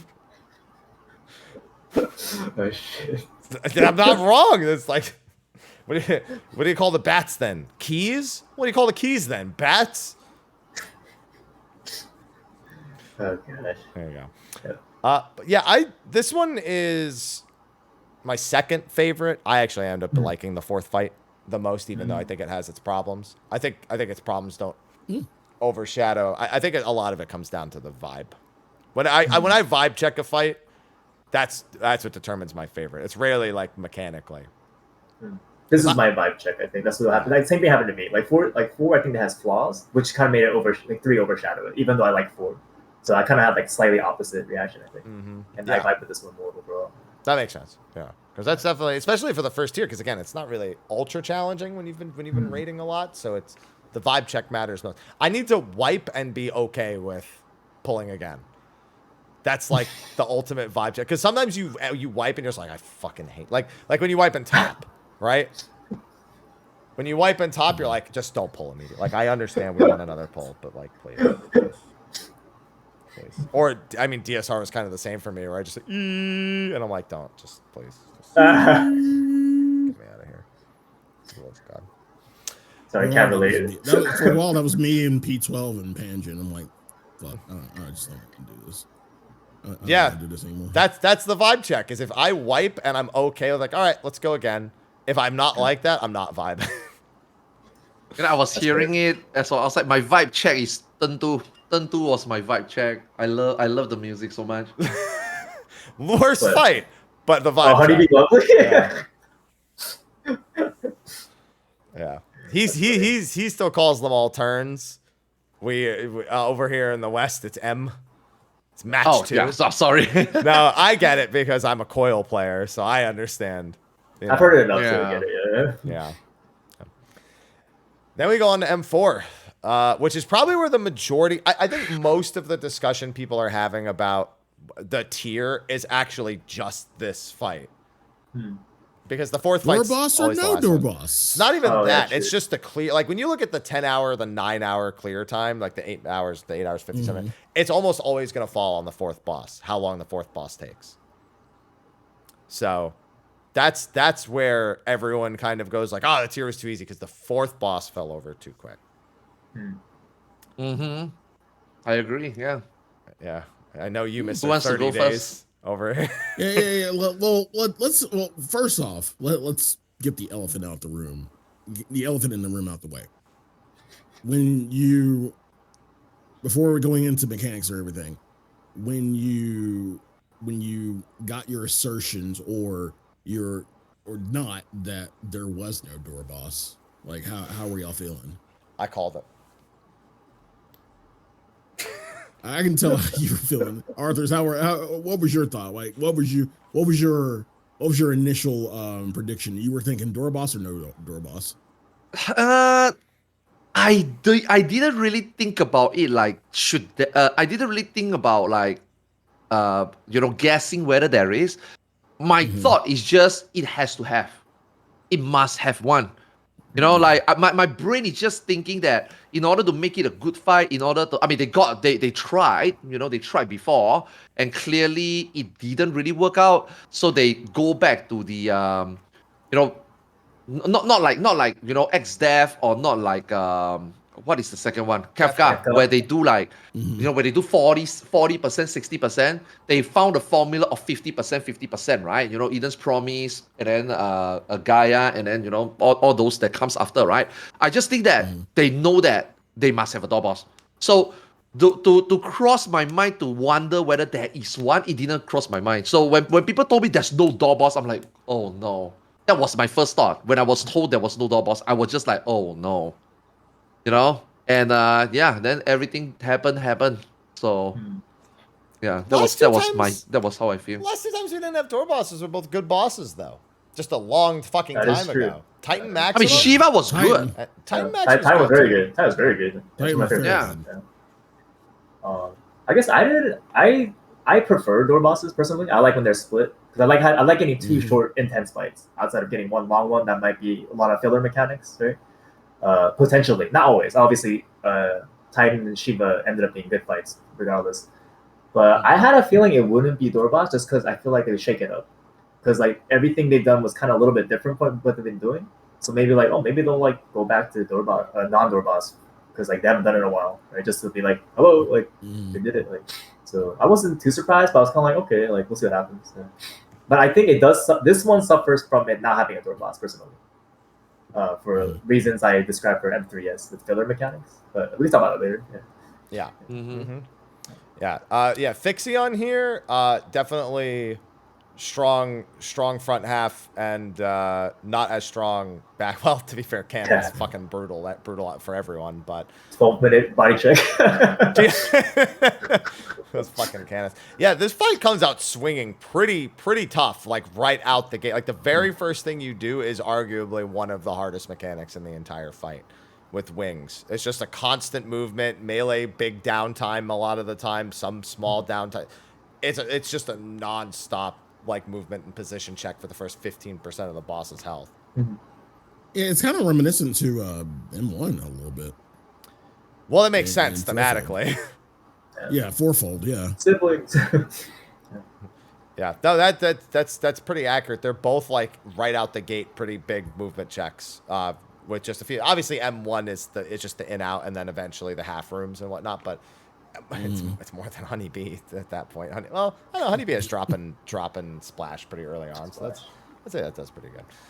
Yeah, no, but Witch Hunt I'll just use to describe the entirety of the wing phase, I suppose. It's just constantly like, you know, supports in, supports out, DPS in, like there's just the constant motion. Did that give you the impression that that's what the whole fight was? Did that kind of prep you for expectations that didn't get met? Because that's what happened to me. Like you see, if there's a door boss, then we will separate the fight to discuss, right? Yeah. But as a whole fight like that, it definitely felt like it just, okay, wow, I can't believe that was just it. Gone. Now we start a new phase. Why don't you just make it a new fight? You know, so and because you see, we all know, right? Without door boss, classic Final Fantasy 14 boss design, right? In a 13-minute fight, mechanics has to end, hard mechanics have to end anytime past the midway mark. You know, and I think that was what happened, because if you got door boss, you will have two classic hard mechanics. You got Light Rampant, you got Lion Rampant, and after that you got Apocalypse 1, 2, 3, right? And then but this time it's just like, okay, you realize at some point it can't get harder. You know, then it when you realize that it finally happened, then you are like, yeah, that's the problem. That's why it needs a door boss. Now, if they make it like Shiva, or even make it like Titan, right? Because they done it before, we will have a different conversation here, right? But Shiva was, I think Shiva has a little bit of flaw. A lot of people will say they hit the ad space, but otherwise Shiva was perfect. Everything about Shiva was nailed it, perfect, right? So this one clearly didn't reach that. But you know, like Happy says, I don't think we should compare tier 1 to a tier 2. So we compare to Titan. Titan was way more intense. Titan last phase was way more intense. That shit's crazy, you know? But this one, it just felt like, oh, yeah, you get, oh wow, you were clear for sure now, you know? It just can't believe it that it was that easy at the end, yeah. Nothing in time felt filler, even though it was like one long fight. It was like very like jam-packed. It felt very condensed. You know, there was like no dead moment. I feel like this fight, they fit in filler mechanics, like especially that transition. Like they want you to have your 2 minutes up before it starts or something. Like they're just kind of biding time. And then like once you get the second phase, I guess like I always say this, right? Every fight, every hard fight has its like, if you compare it to like a music album, it has the song you buy the album for, right? Which is the killer mechanic. So like if E8 has Light Rampant and by extension Ice the Dragon song at the end, right? There's no killer app for M4, I don't think, unless you want to count Sunrise. I think Witch Hunt honestly ends up being so? like honestly I know with the easy strat now, you know, like what people are doing now, it's not technically, but like when I think of Prague, I think of that being like, oh, for fuck's sake. Because I don't remember any part of M4 we're hard stuck in that way, like this mechanic, or even like Titan would have like uplift. You have to get used to uplift or whatever, right? Not maybe the hardest mechanic, but there's stuff like that's really memorable. I think Car was the hardest mechanic. Car or like Car was good. Bombs, like the bombs, 3-to-1, 2-to-1 dodge bombs. I guess there's that too. There's a lot of them at Titan. Yeah. But I feel like in M4 there isn't really like that kind of mechanic. I feel like a lot of them are just kind of like non-mechanics sometimes, like the swords, like the when you get split. Yeah, that one's kind of like whatever. Like that's supposed to be the like raid wide check / like small position check. I get that. I get why that works. It's like 15 instances of damage back to back. We didn't see it in our week 1 clear, so you know there's that. Oh no, I don't mean that one. The split one where it becomes. Chain lightning. No, chain lightning is one of the weirdest savage inclusions of all of them. Yeah. I will say for the first impression, I thought like when we just saw Witch Hunt, I thought it was like they were checking like, oh, do you play this game? Because when I saw those close far markers, I'm like, oh, you have to do Criterion to know this, right? It's Criterion specific. They don't use it anywhere else. So they're like checking if you play the game. I thought that was interesting at first. Because I had some players like, what's that? I'm like, oh, that shit's from Rock On. Like, what the heck? Like, yeah. Like, I mean, we've had those kind of mechanics checks in the past where like a lot of newer players won't. Like, it's something that we've seen in like an older expansion where a lot of newer players is like, what's that? Or, what's that marker? You want to know a really funny one for that? The check to see if you did coil in Etherochemical Research Facility on the second boss when he turns into Avatar and he turns into Melusine, and they're just like, what does this marker over my head do? I have no idea, and then they just fucking die to a dungeon boss. That's awesome, dude.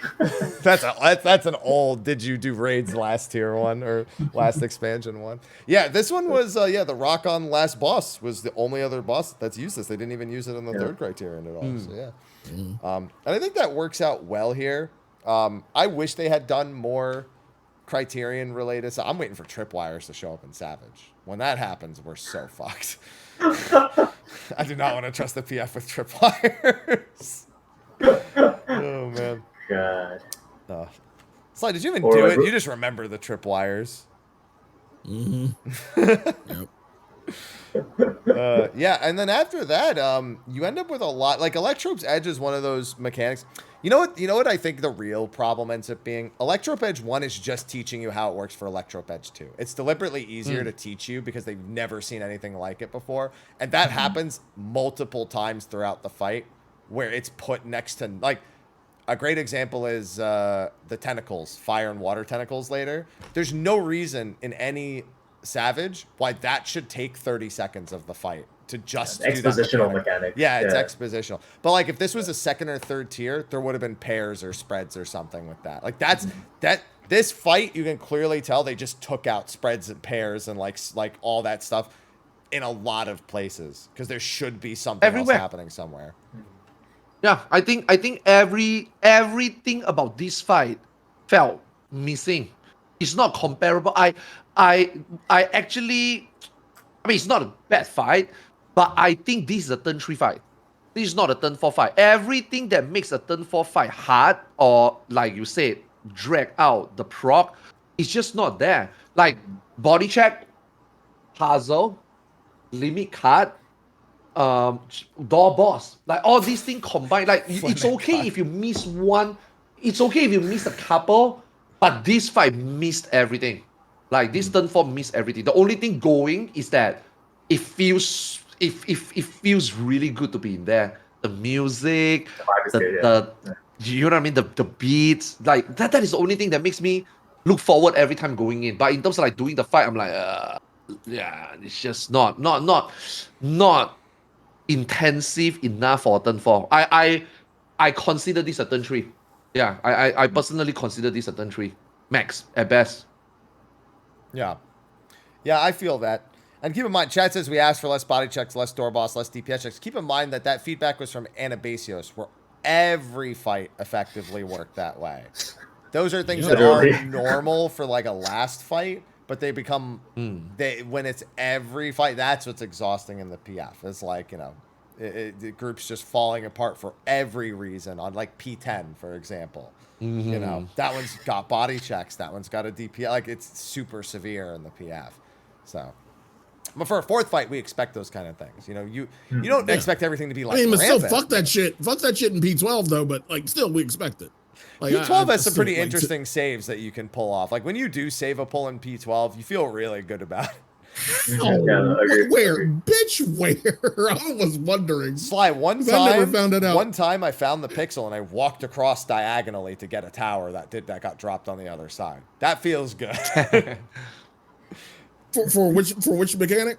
What is that? 3? I forget what the name of the actual mechanic is. Where she splits the which fight? P12? For P12 phase 1, where she splits the arena into the 4 rectangles, and you have the far tethers that people. Para 3. Para 3, yeah, Para 3. You're not allowed to jump. I've walked across diagonally before and made it to the tower on the other side. That's a good mechanic. Wow.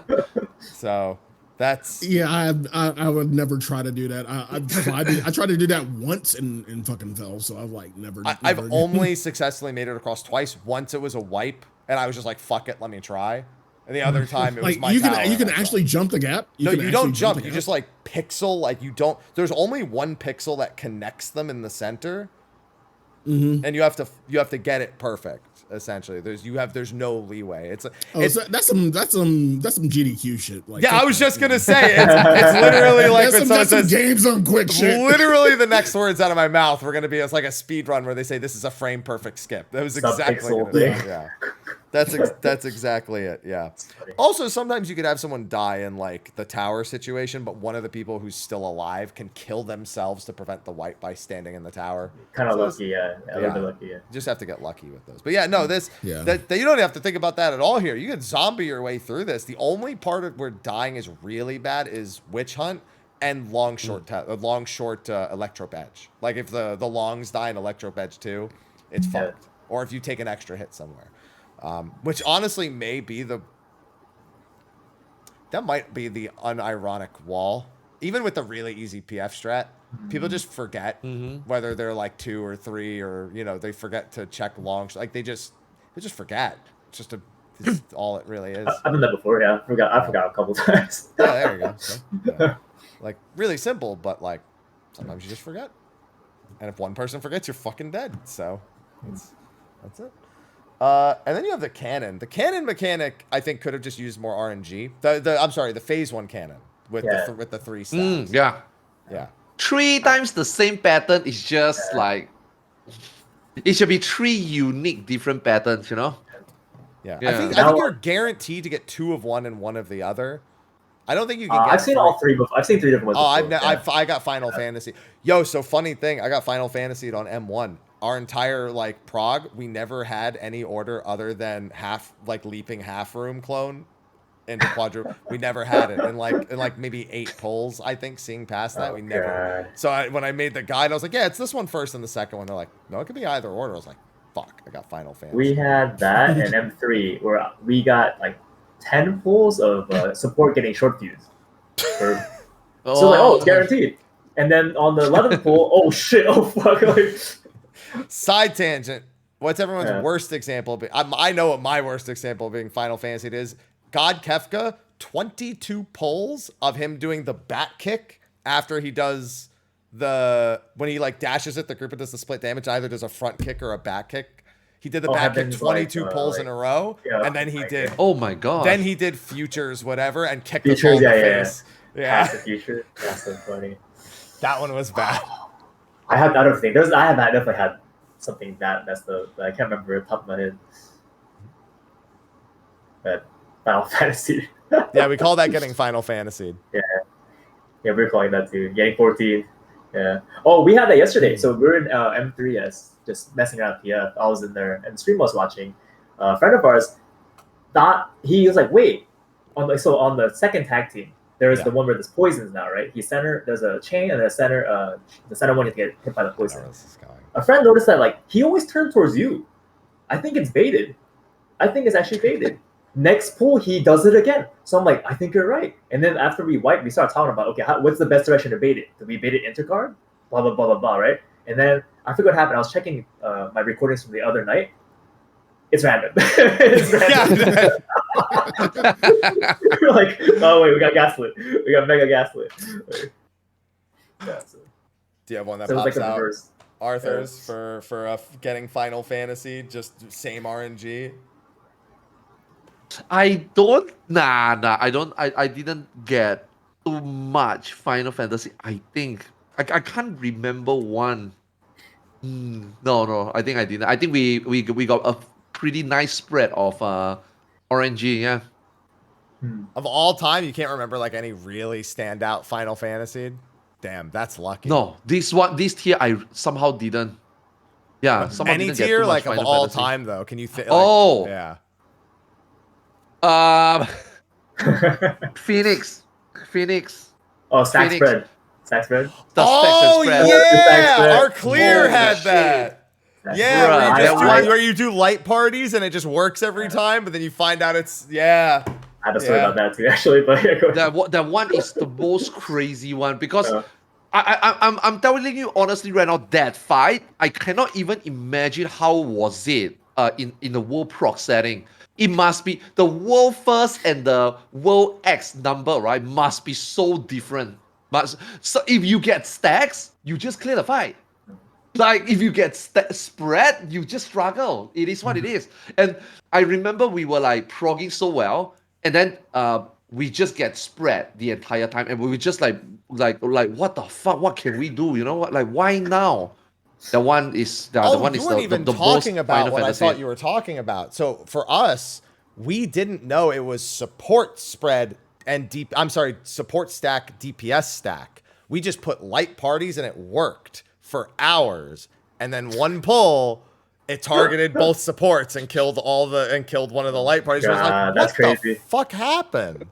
Yeah, that's what I thought you meant. Okay. I was doing it for recording purposes because, like, for a while, PF was doing bad positions, like very downtime positions, and they didn't know how to spread for the spread part. So I was like, you know what? I'm gonna go into PF, record that, and show how it's done, right? So we have a reference. So eventually, we did get the footage, and PF switched to that eventually.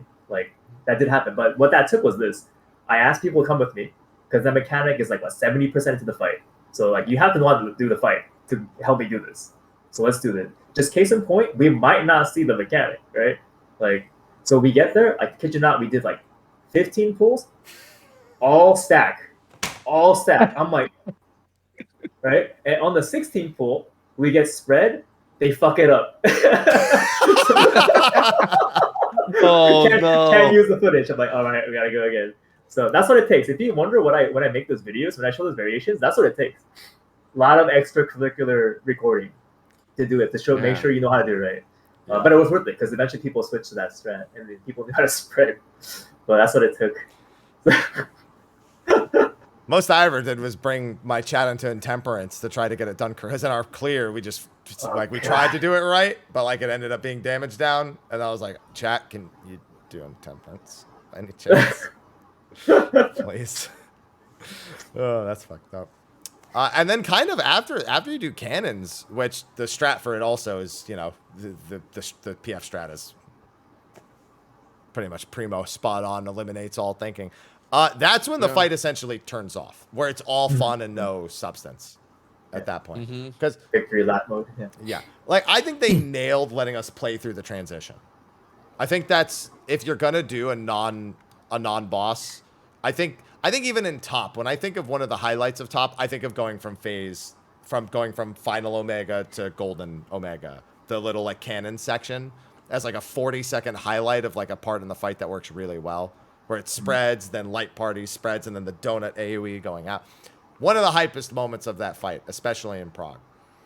Only to then get Escape to play right after you get through blue screen. You know, like that's pinnacle ultimate moment right there. Yeah.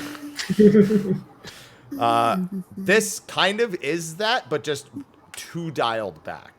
Too long, not enough actually happening, just two back-to-back conals and then, you know, an AoE and then a block, you know, for what is like, I think a minute and like 10 seconds or something like that. So, cool. And then a wall boss, you know, the classic. And a wall boss. The classic wall boss second. Here we go, baby. Some things change, but some things, they stay the same.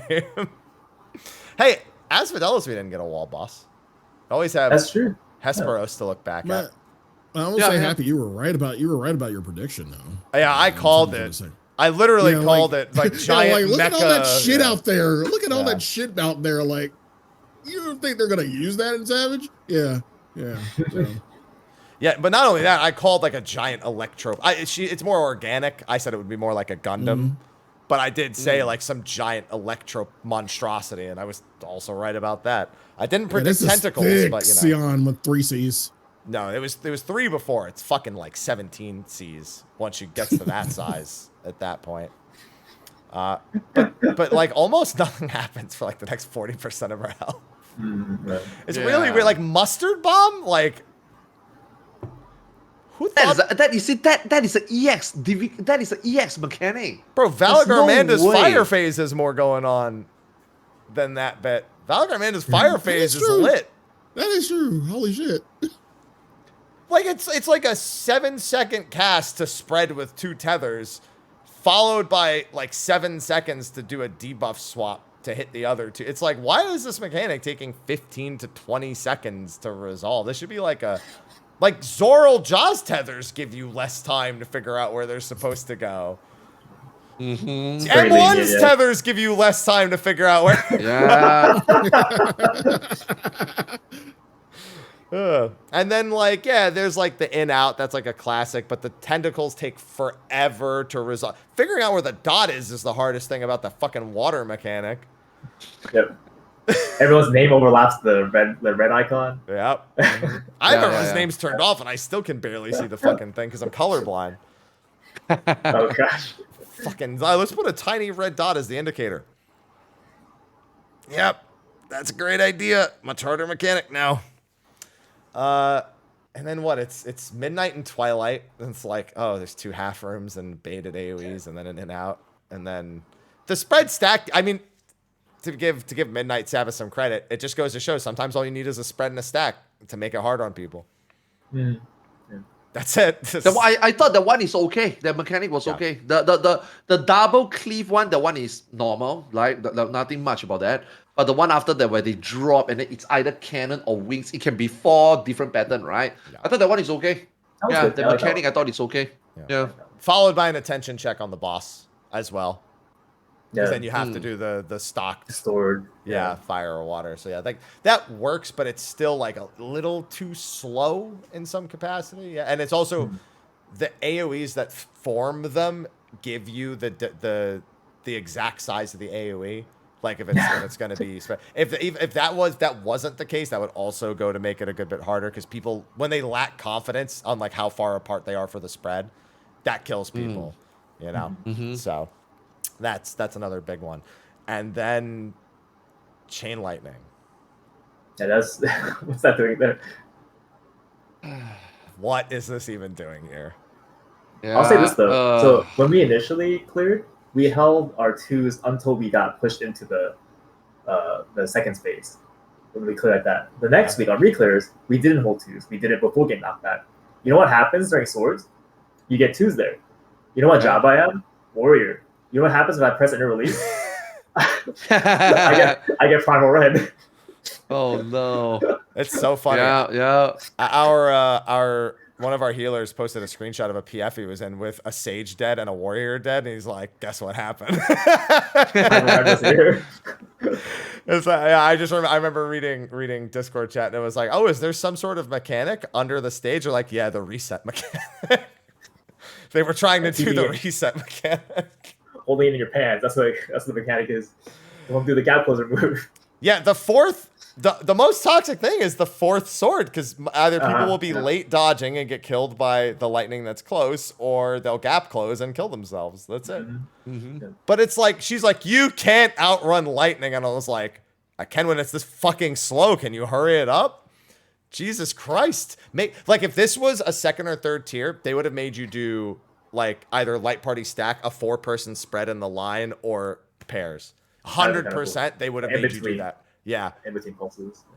Like literally every pulse would have been that. Like you just know it's missing. There's no way it wasn't that at some point in testing. I'm convinced. They got rid of it, maybe. Yeah. Like there's no way they said, oh yeah, that's fine.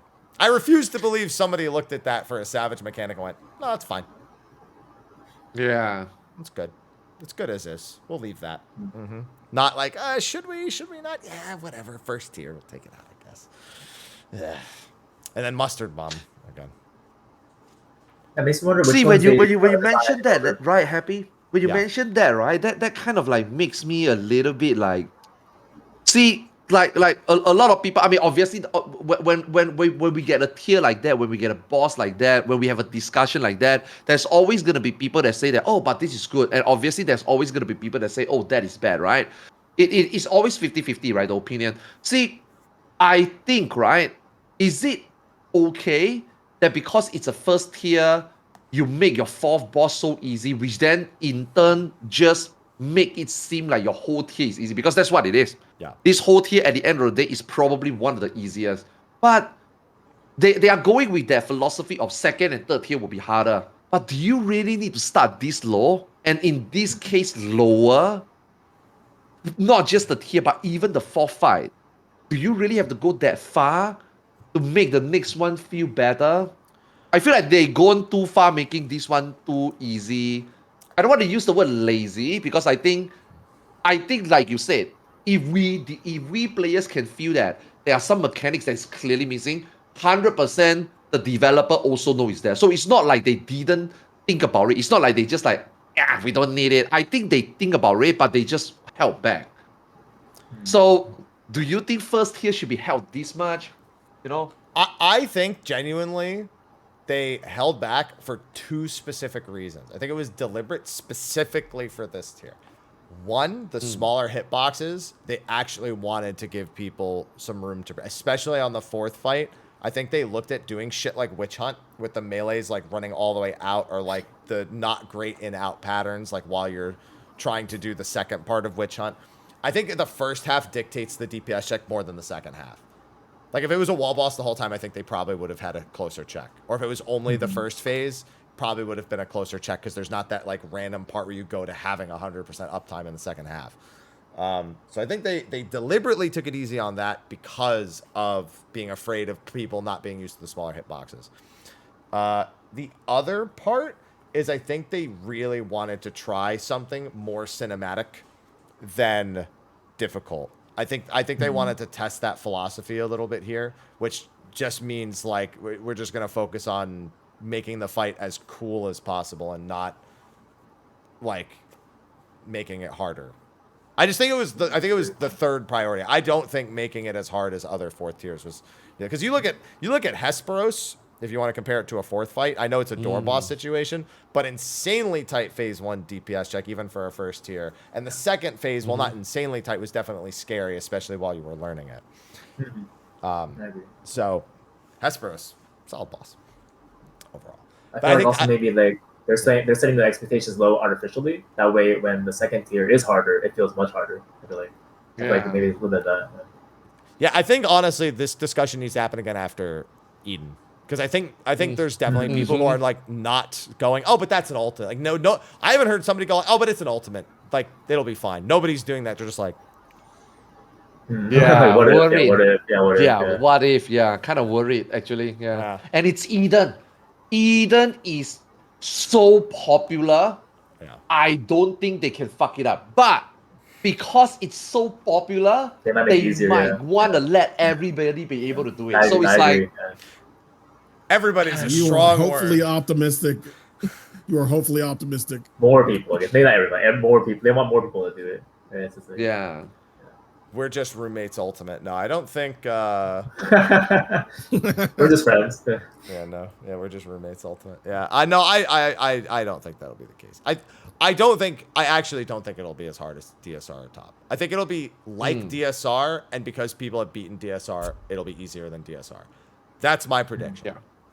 That if you were to release it when DSR released, it would have been like DSR was on release. But now, in hindsight, probably not. That's my actual prediction. But no, it's gonna fuck most people up.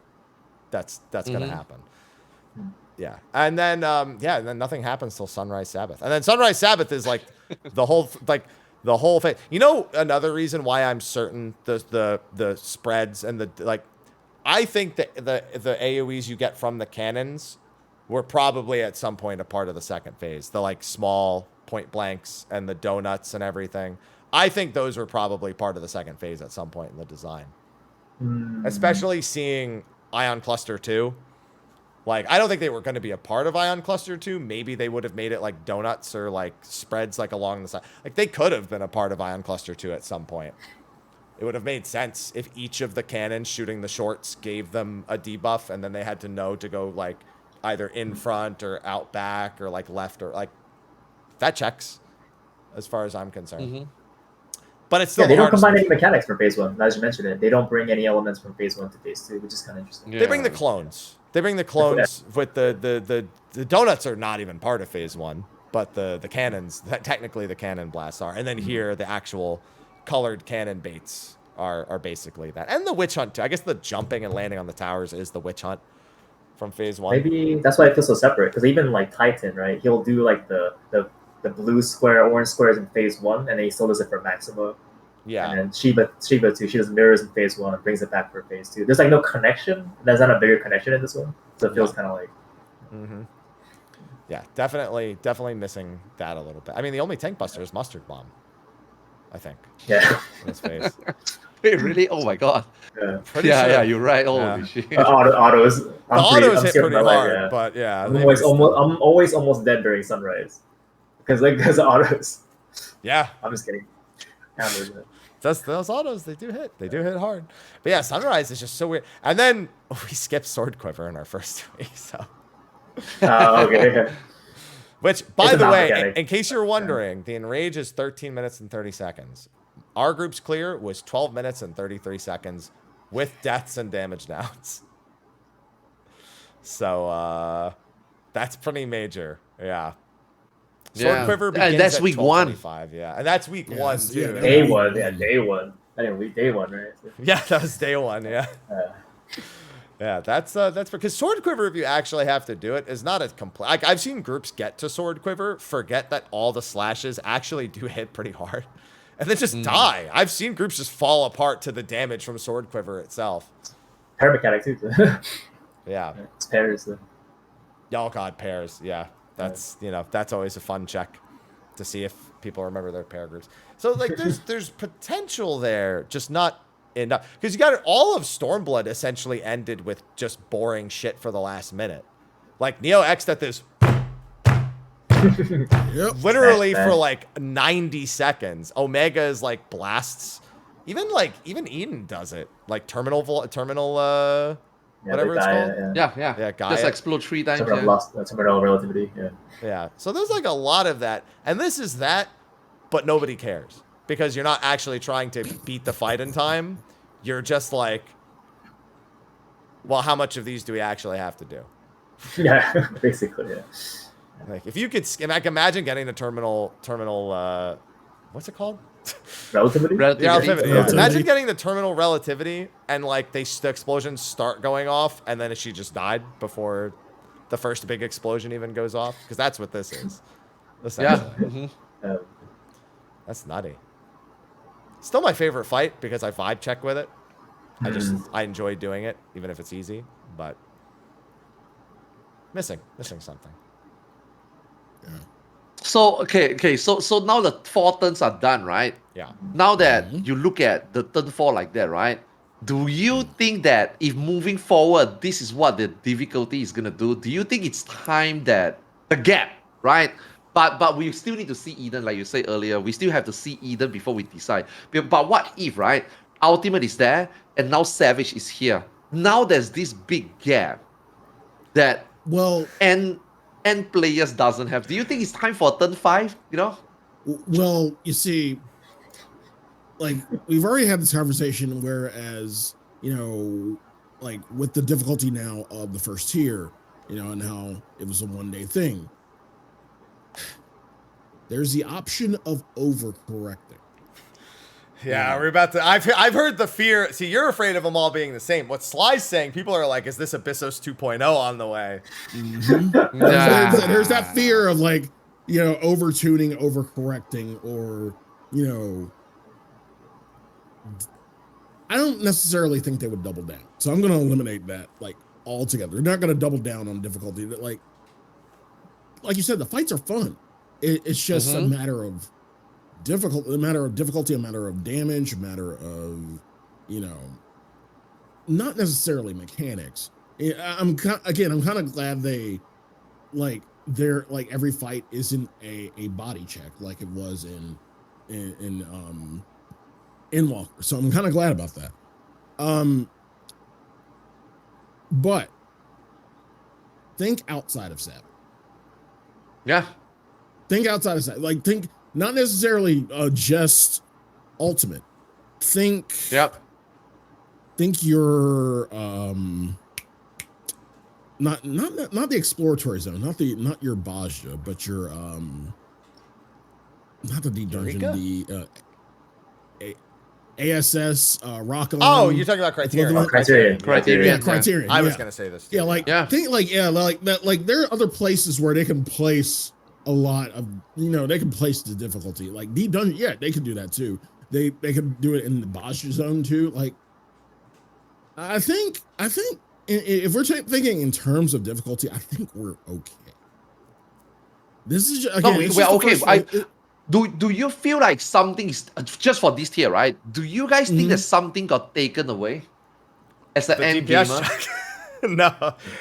No, I didn't, because I've done every tier that's ever released, and I was just like, oh, this one's faster. Like that was the end of the thought process for me. I was like, oh, this one was faster, and then I walked away and said, all right, glad I cleared day one. Good job. I still think y'all are gonna need support systems for fucking ultimate though. Good luck, have fun. Like, yeah, good luck, have fun, all of y'all. I'll be here for the support group when y'all are done. We can talk about it. I'll also be here. I think you're fine. Yeah, I know you will. Eventually. I think for the like the veteran raiders, this might feel too easy, but for the average player, it might feel just about as hard because like PF is a statement. Like if I go into PF, it feels about the same as other tiers. Like they're fucking up just as much, even though we consider it easier because like the execution is more demanding. Suddenly, it's a different kind of execution, right? Less puzzles and stuff. So maybe overall, if you're looking at the lowest common denominator, it's fine. But for us, it's like maybe they need to like pump it up a little bit, right? I think that's the challenge for them, man. I think this is, I mean, just based on this first tier, right? I think that's gonna be the challenge for them. Like, I mean, it's also very easy to just say that, oh, you end gamers, you got an ultimate, right? But the fact is, before this tier, Savage was still okay, but it's still never gonna pose a challenge anyway. The fact that ultimate is there, right? But still, I feel like they now, for Savage at least, I feel like they now face a very big challenge. Like, okay, is this okay? Because I think this Savage particularly have shown and stretched both end of the spectrum, probably the widest. You know, it's too easy, and then or it's the same. You know, like the PF point of reference is still there, but for us, it's way more hours this time. So yeah. As I'm speaking from M player standpoint, I do feel that because of that, you know, something got watered down. You know, so because I'm thinking about for statics, right? Man, you guys. The static preparation better be more than just, which I think a lot of groups are. Hopefully, it's more than just the Savage, because for a lot of groups out there that is like just for static, just for Savage, I feel like it's like, what the hell are we doing?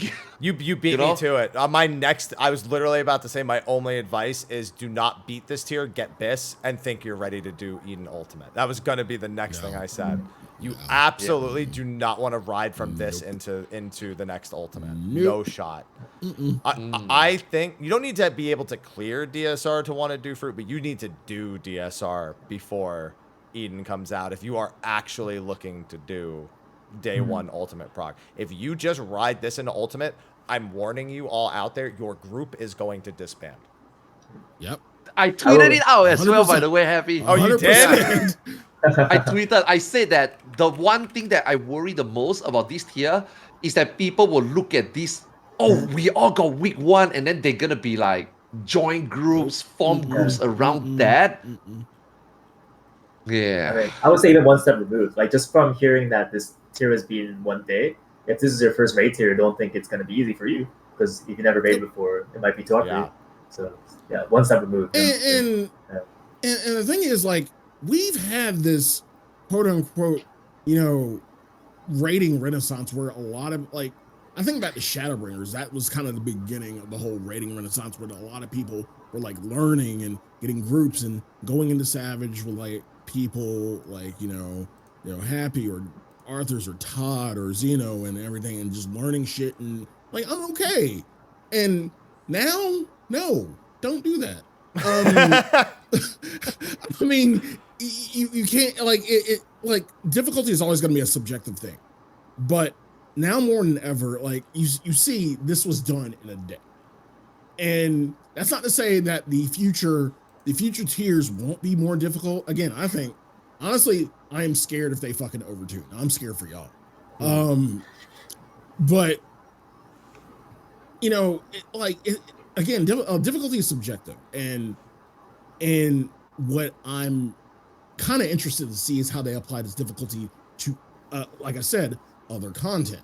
So your Mount Rockons or your your Baja or whatever that zone will be, those duels, like that's what I'm really fucking interested to see. Like y'all, yeah. Go ahead, Happy. Sly, all I know is that I still have to worry about Criterion's rewards. I don't want to even think about the fights yet.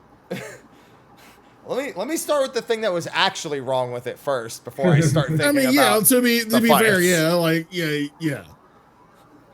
I mean, the fights were good, but like, yes, they were. The rewards were still shit. We trialed a lot of people by taking them through Criterion instead of taking them through Savage. Interesting. So, but again, like I said, the other one, duels. I love the duels. You know they're bringing those back. They're bringing duels back. I hope so. I love those, dude. I hope so. And critical engagement in general. Yeah. Mm-hmm. Yeah. Baja, enjoy it right here. the Occult Crescent. I have every relic in the game now, so I don't know when I'll ever go back to Bozier or Eureka.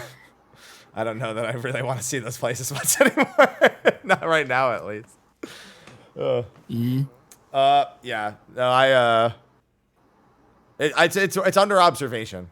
I'm not gonna say it will be or won't be anyway. It's under observation. Like we have no way of knowing. So yeah. Yeah. But after Eden comes out, we'll know. If anyone looking for recommendations, if you want to do Ultimate, I honestly recommend skipping Uwu and Ukab nowadays. If you're looking, just doing DSR. T, DSR, top in that order. T is a more balanced experience than Uwu and Ukab are. And then DSR is the jump up to get caught up to what current players are doing. And then top is the, listen, it's there and you might actually be able to tolerate it. You might be able to tolerate top. Definitely don't do top before DSR unless that's already happened to you. In which case, you probably went through DSR wondering why it was like not as annoying. So that's the recommendation. But with that, I feel like we've adequately covered the tier in its entirety. Yep. Good job. Yeah. Right about on time too. Yeah, Uwu into top. Don't do that. No. Don't do that. You're disbanding it's like going before from you one get past extreme to Luca. the next. Jesus Christ. Literally extreme, because that's what Uwu is. Anyway. God damn. Yep, there you go. Yeah, but that, unless there's any other major point you want to nail home, we're at just about our normal end time. So I'd say we made pretty good time on that. Is there anything that we didn't get to discuss or a topic that you think is tangential to it that we just need to touch upon real quick? I think of Thanks for the money. Looks good, yeah. Thanks for the money. Sly, I paid for this tier entirely in bicolor gemstone vouchers. Yeah, same. Yeah. Okay. Like the thing about bicolor gemstone vouchers, they've gone down. They went up. Rise. They went up. They went up.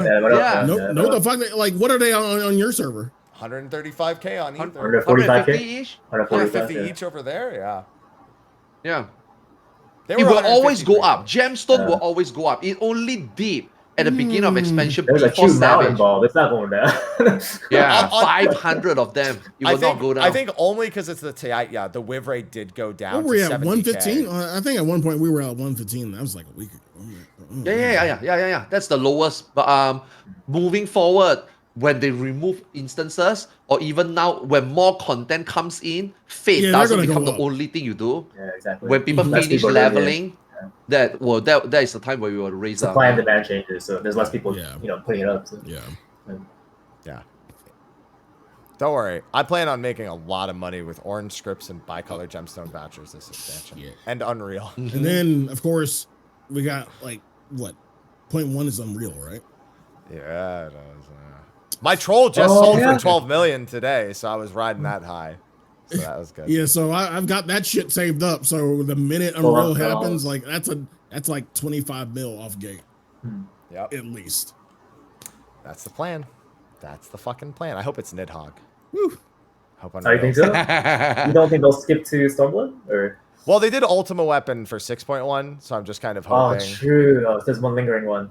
Yeah. Okay. I'm I still want to hoping see for some fucking Bianco, man. Ravana. Maybe some I wanna Bianco. see Ravana. Let's move on to Stormblood. Oh, no, yeah, I Nah, think I it's want- going to I be want Nidhogg Ravana. into Byakko. I mean, I think Byakko is 7.2, for sure. Okay, so okay. Yeah.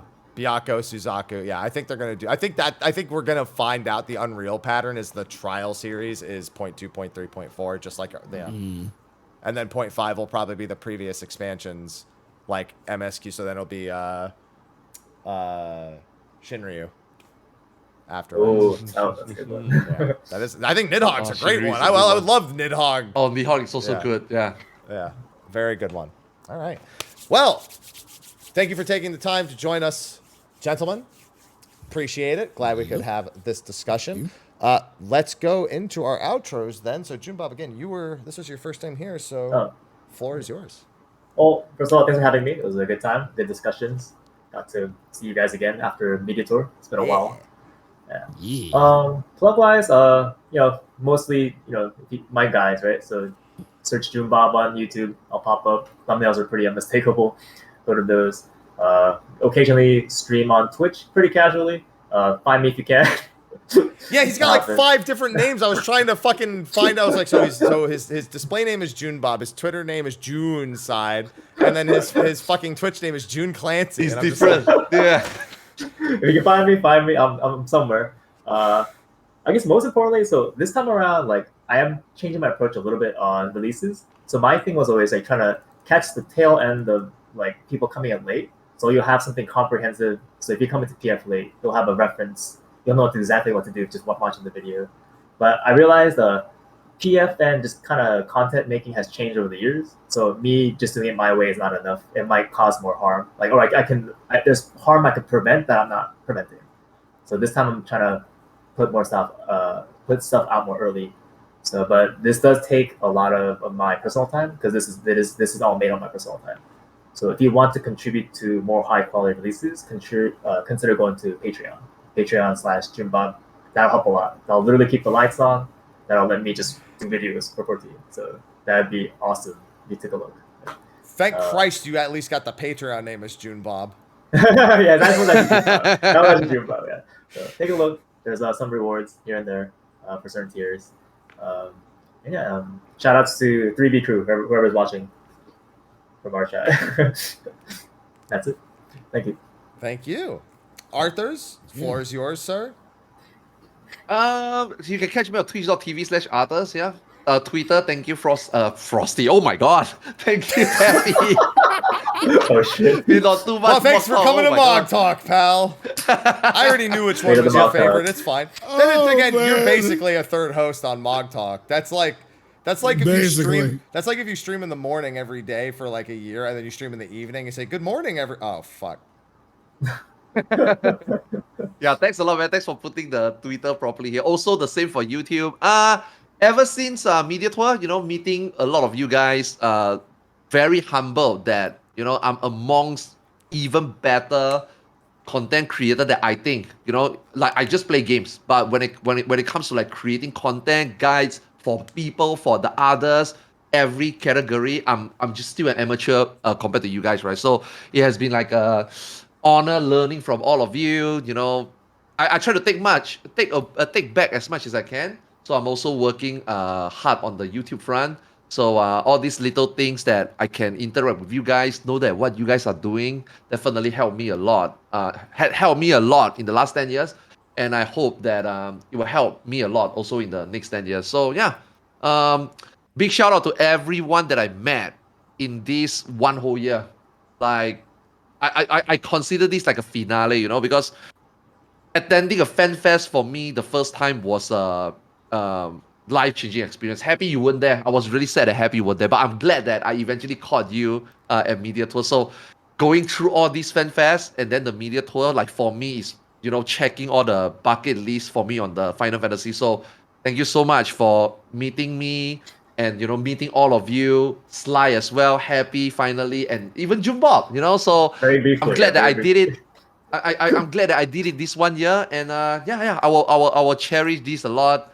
I don't know whether I can still do it again, dude. This China Fan Fest has drained the shit out of me, really. It makes me finally feel that I'm not young anymore. Like, it's so difficult to keep up with you youngsters. So we'll see what happens in the next 2 years, but Yeah, for now, I'm really happy.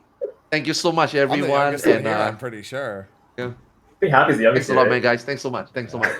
Yeah, I'm 33. I'm pretty sure I'm the youngest. No dispute, so I'm going to take that as a yes. They're definitely old fuckers here. Pretty much. Pretty much. Yeah, I'll go to the next Chinese fan fest if they want me. I can't talk to anyone, but I'll go. I got you. Yeah. Dude, the China You just said one you is don't even know if insane. you can go. You're just like, you're so tired. Stop it. Okay.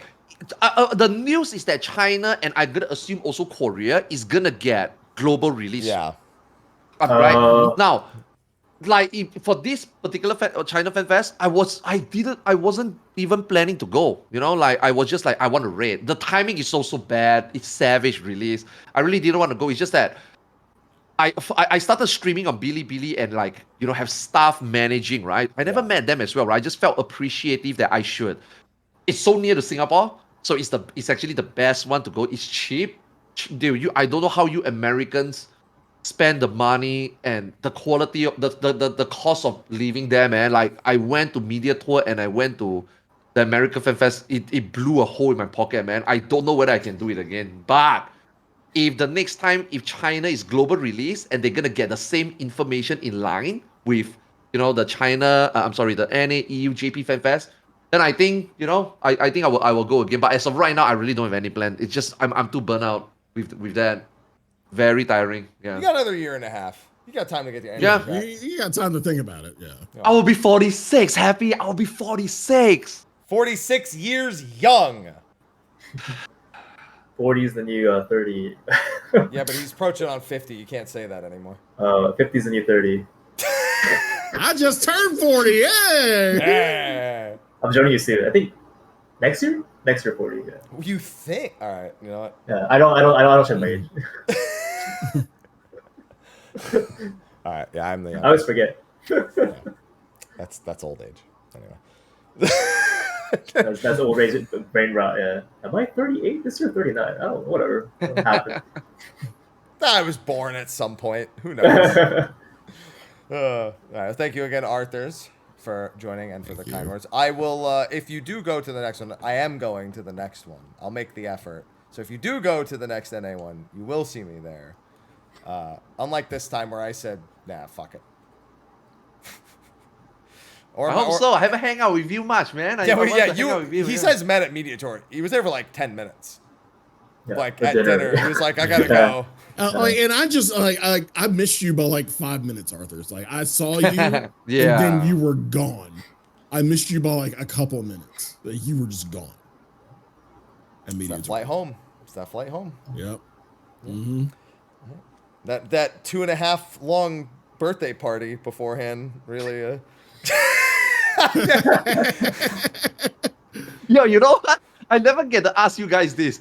How hard was it to keep that under the wraps for 2? I mean, I guess. Okay. I didn't tell anyone. I told nobody. I told nobody. I told nobody Holy. either. But I man, told nobody. is it really fucking hard on stream when they're like, why aren't you at Zeno's birthday for 2 fucking weeks? And I just have to ignore them.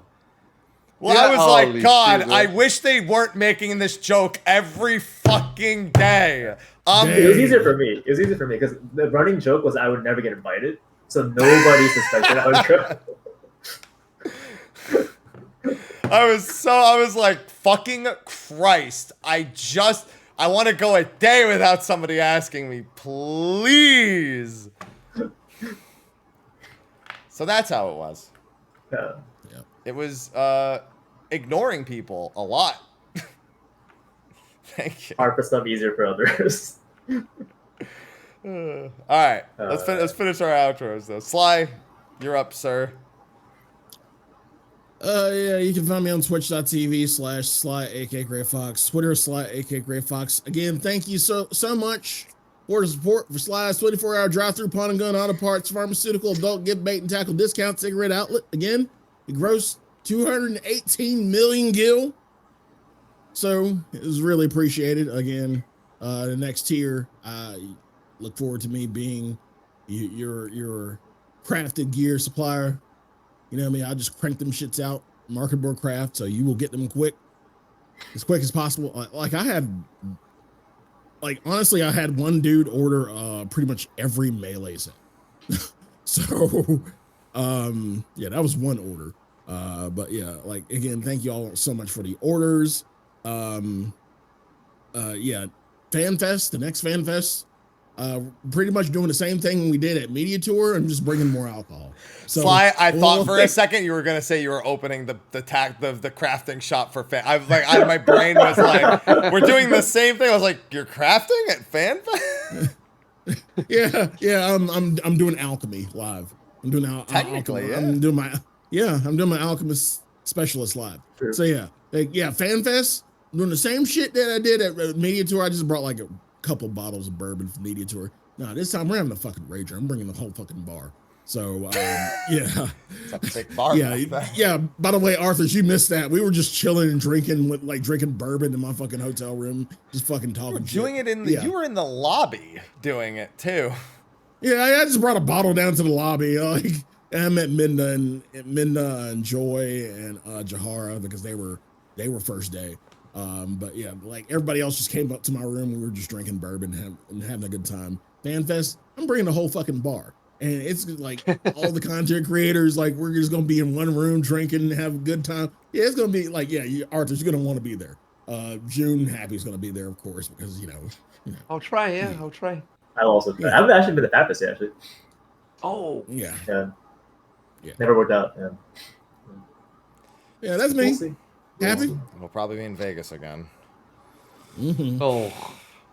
Easy access to alcohol, so yeah, I'm ready for it. Yeah, Vegas is also 6 times more expensive than it used to be, and way more fucking annoying than it was years and years ago, though. Ugh.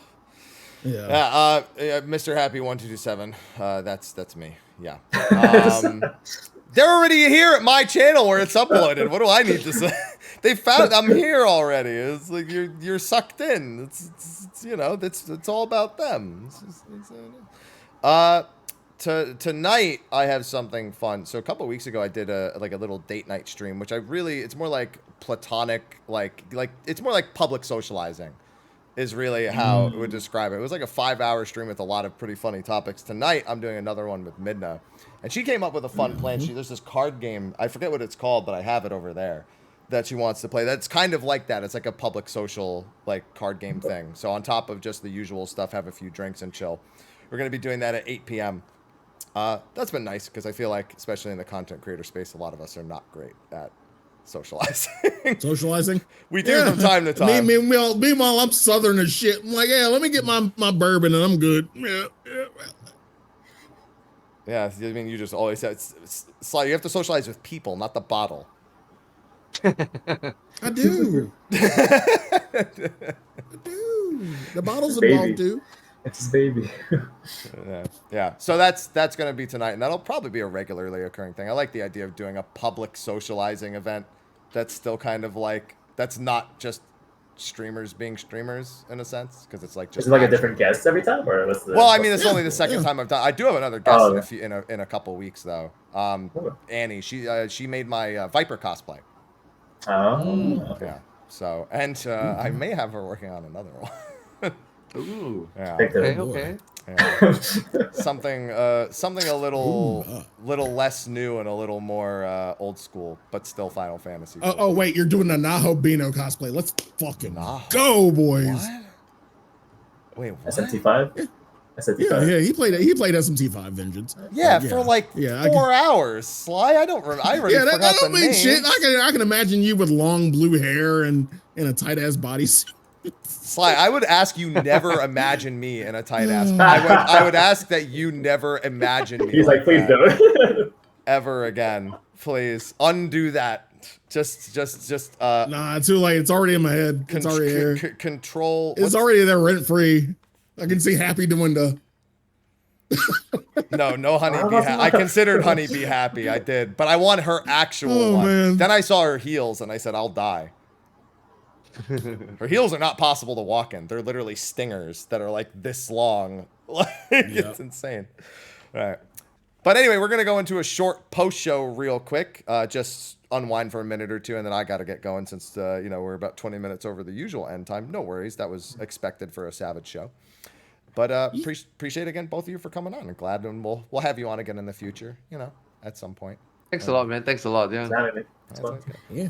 Thanks everyone for joining. We will see you probably next week. I haven't decided what the show is on yet. Sly and I will have that discussion later. And if not the week after that, I'm sure we'll have something.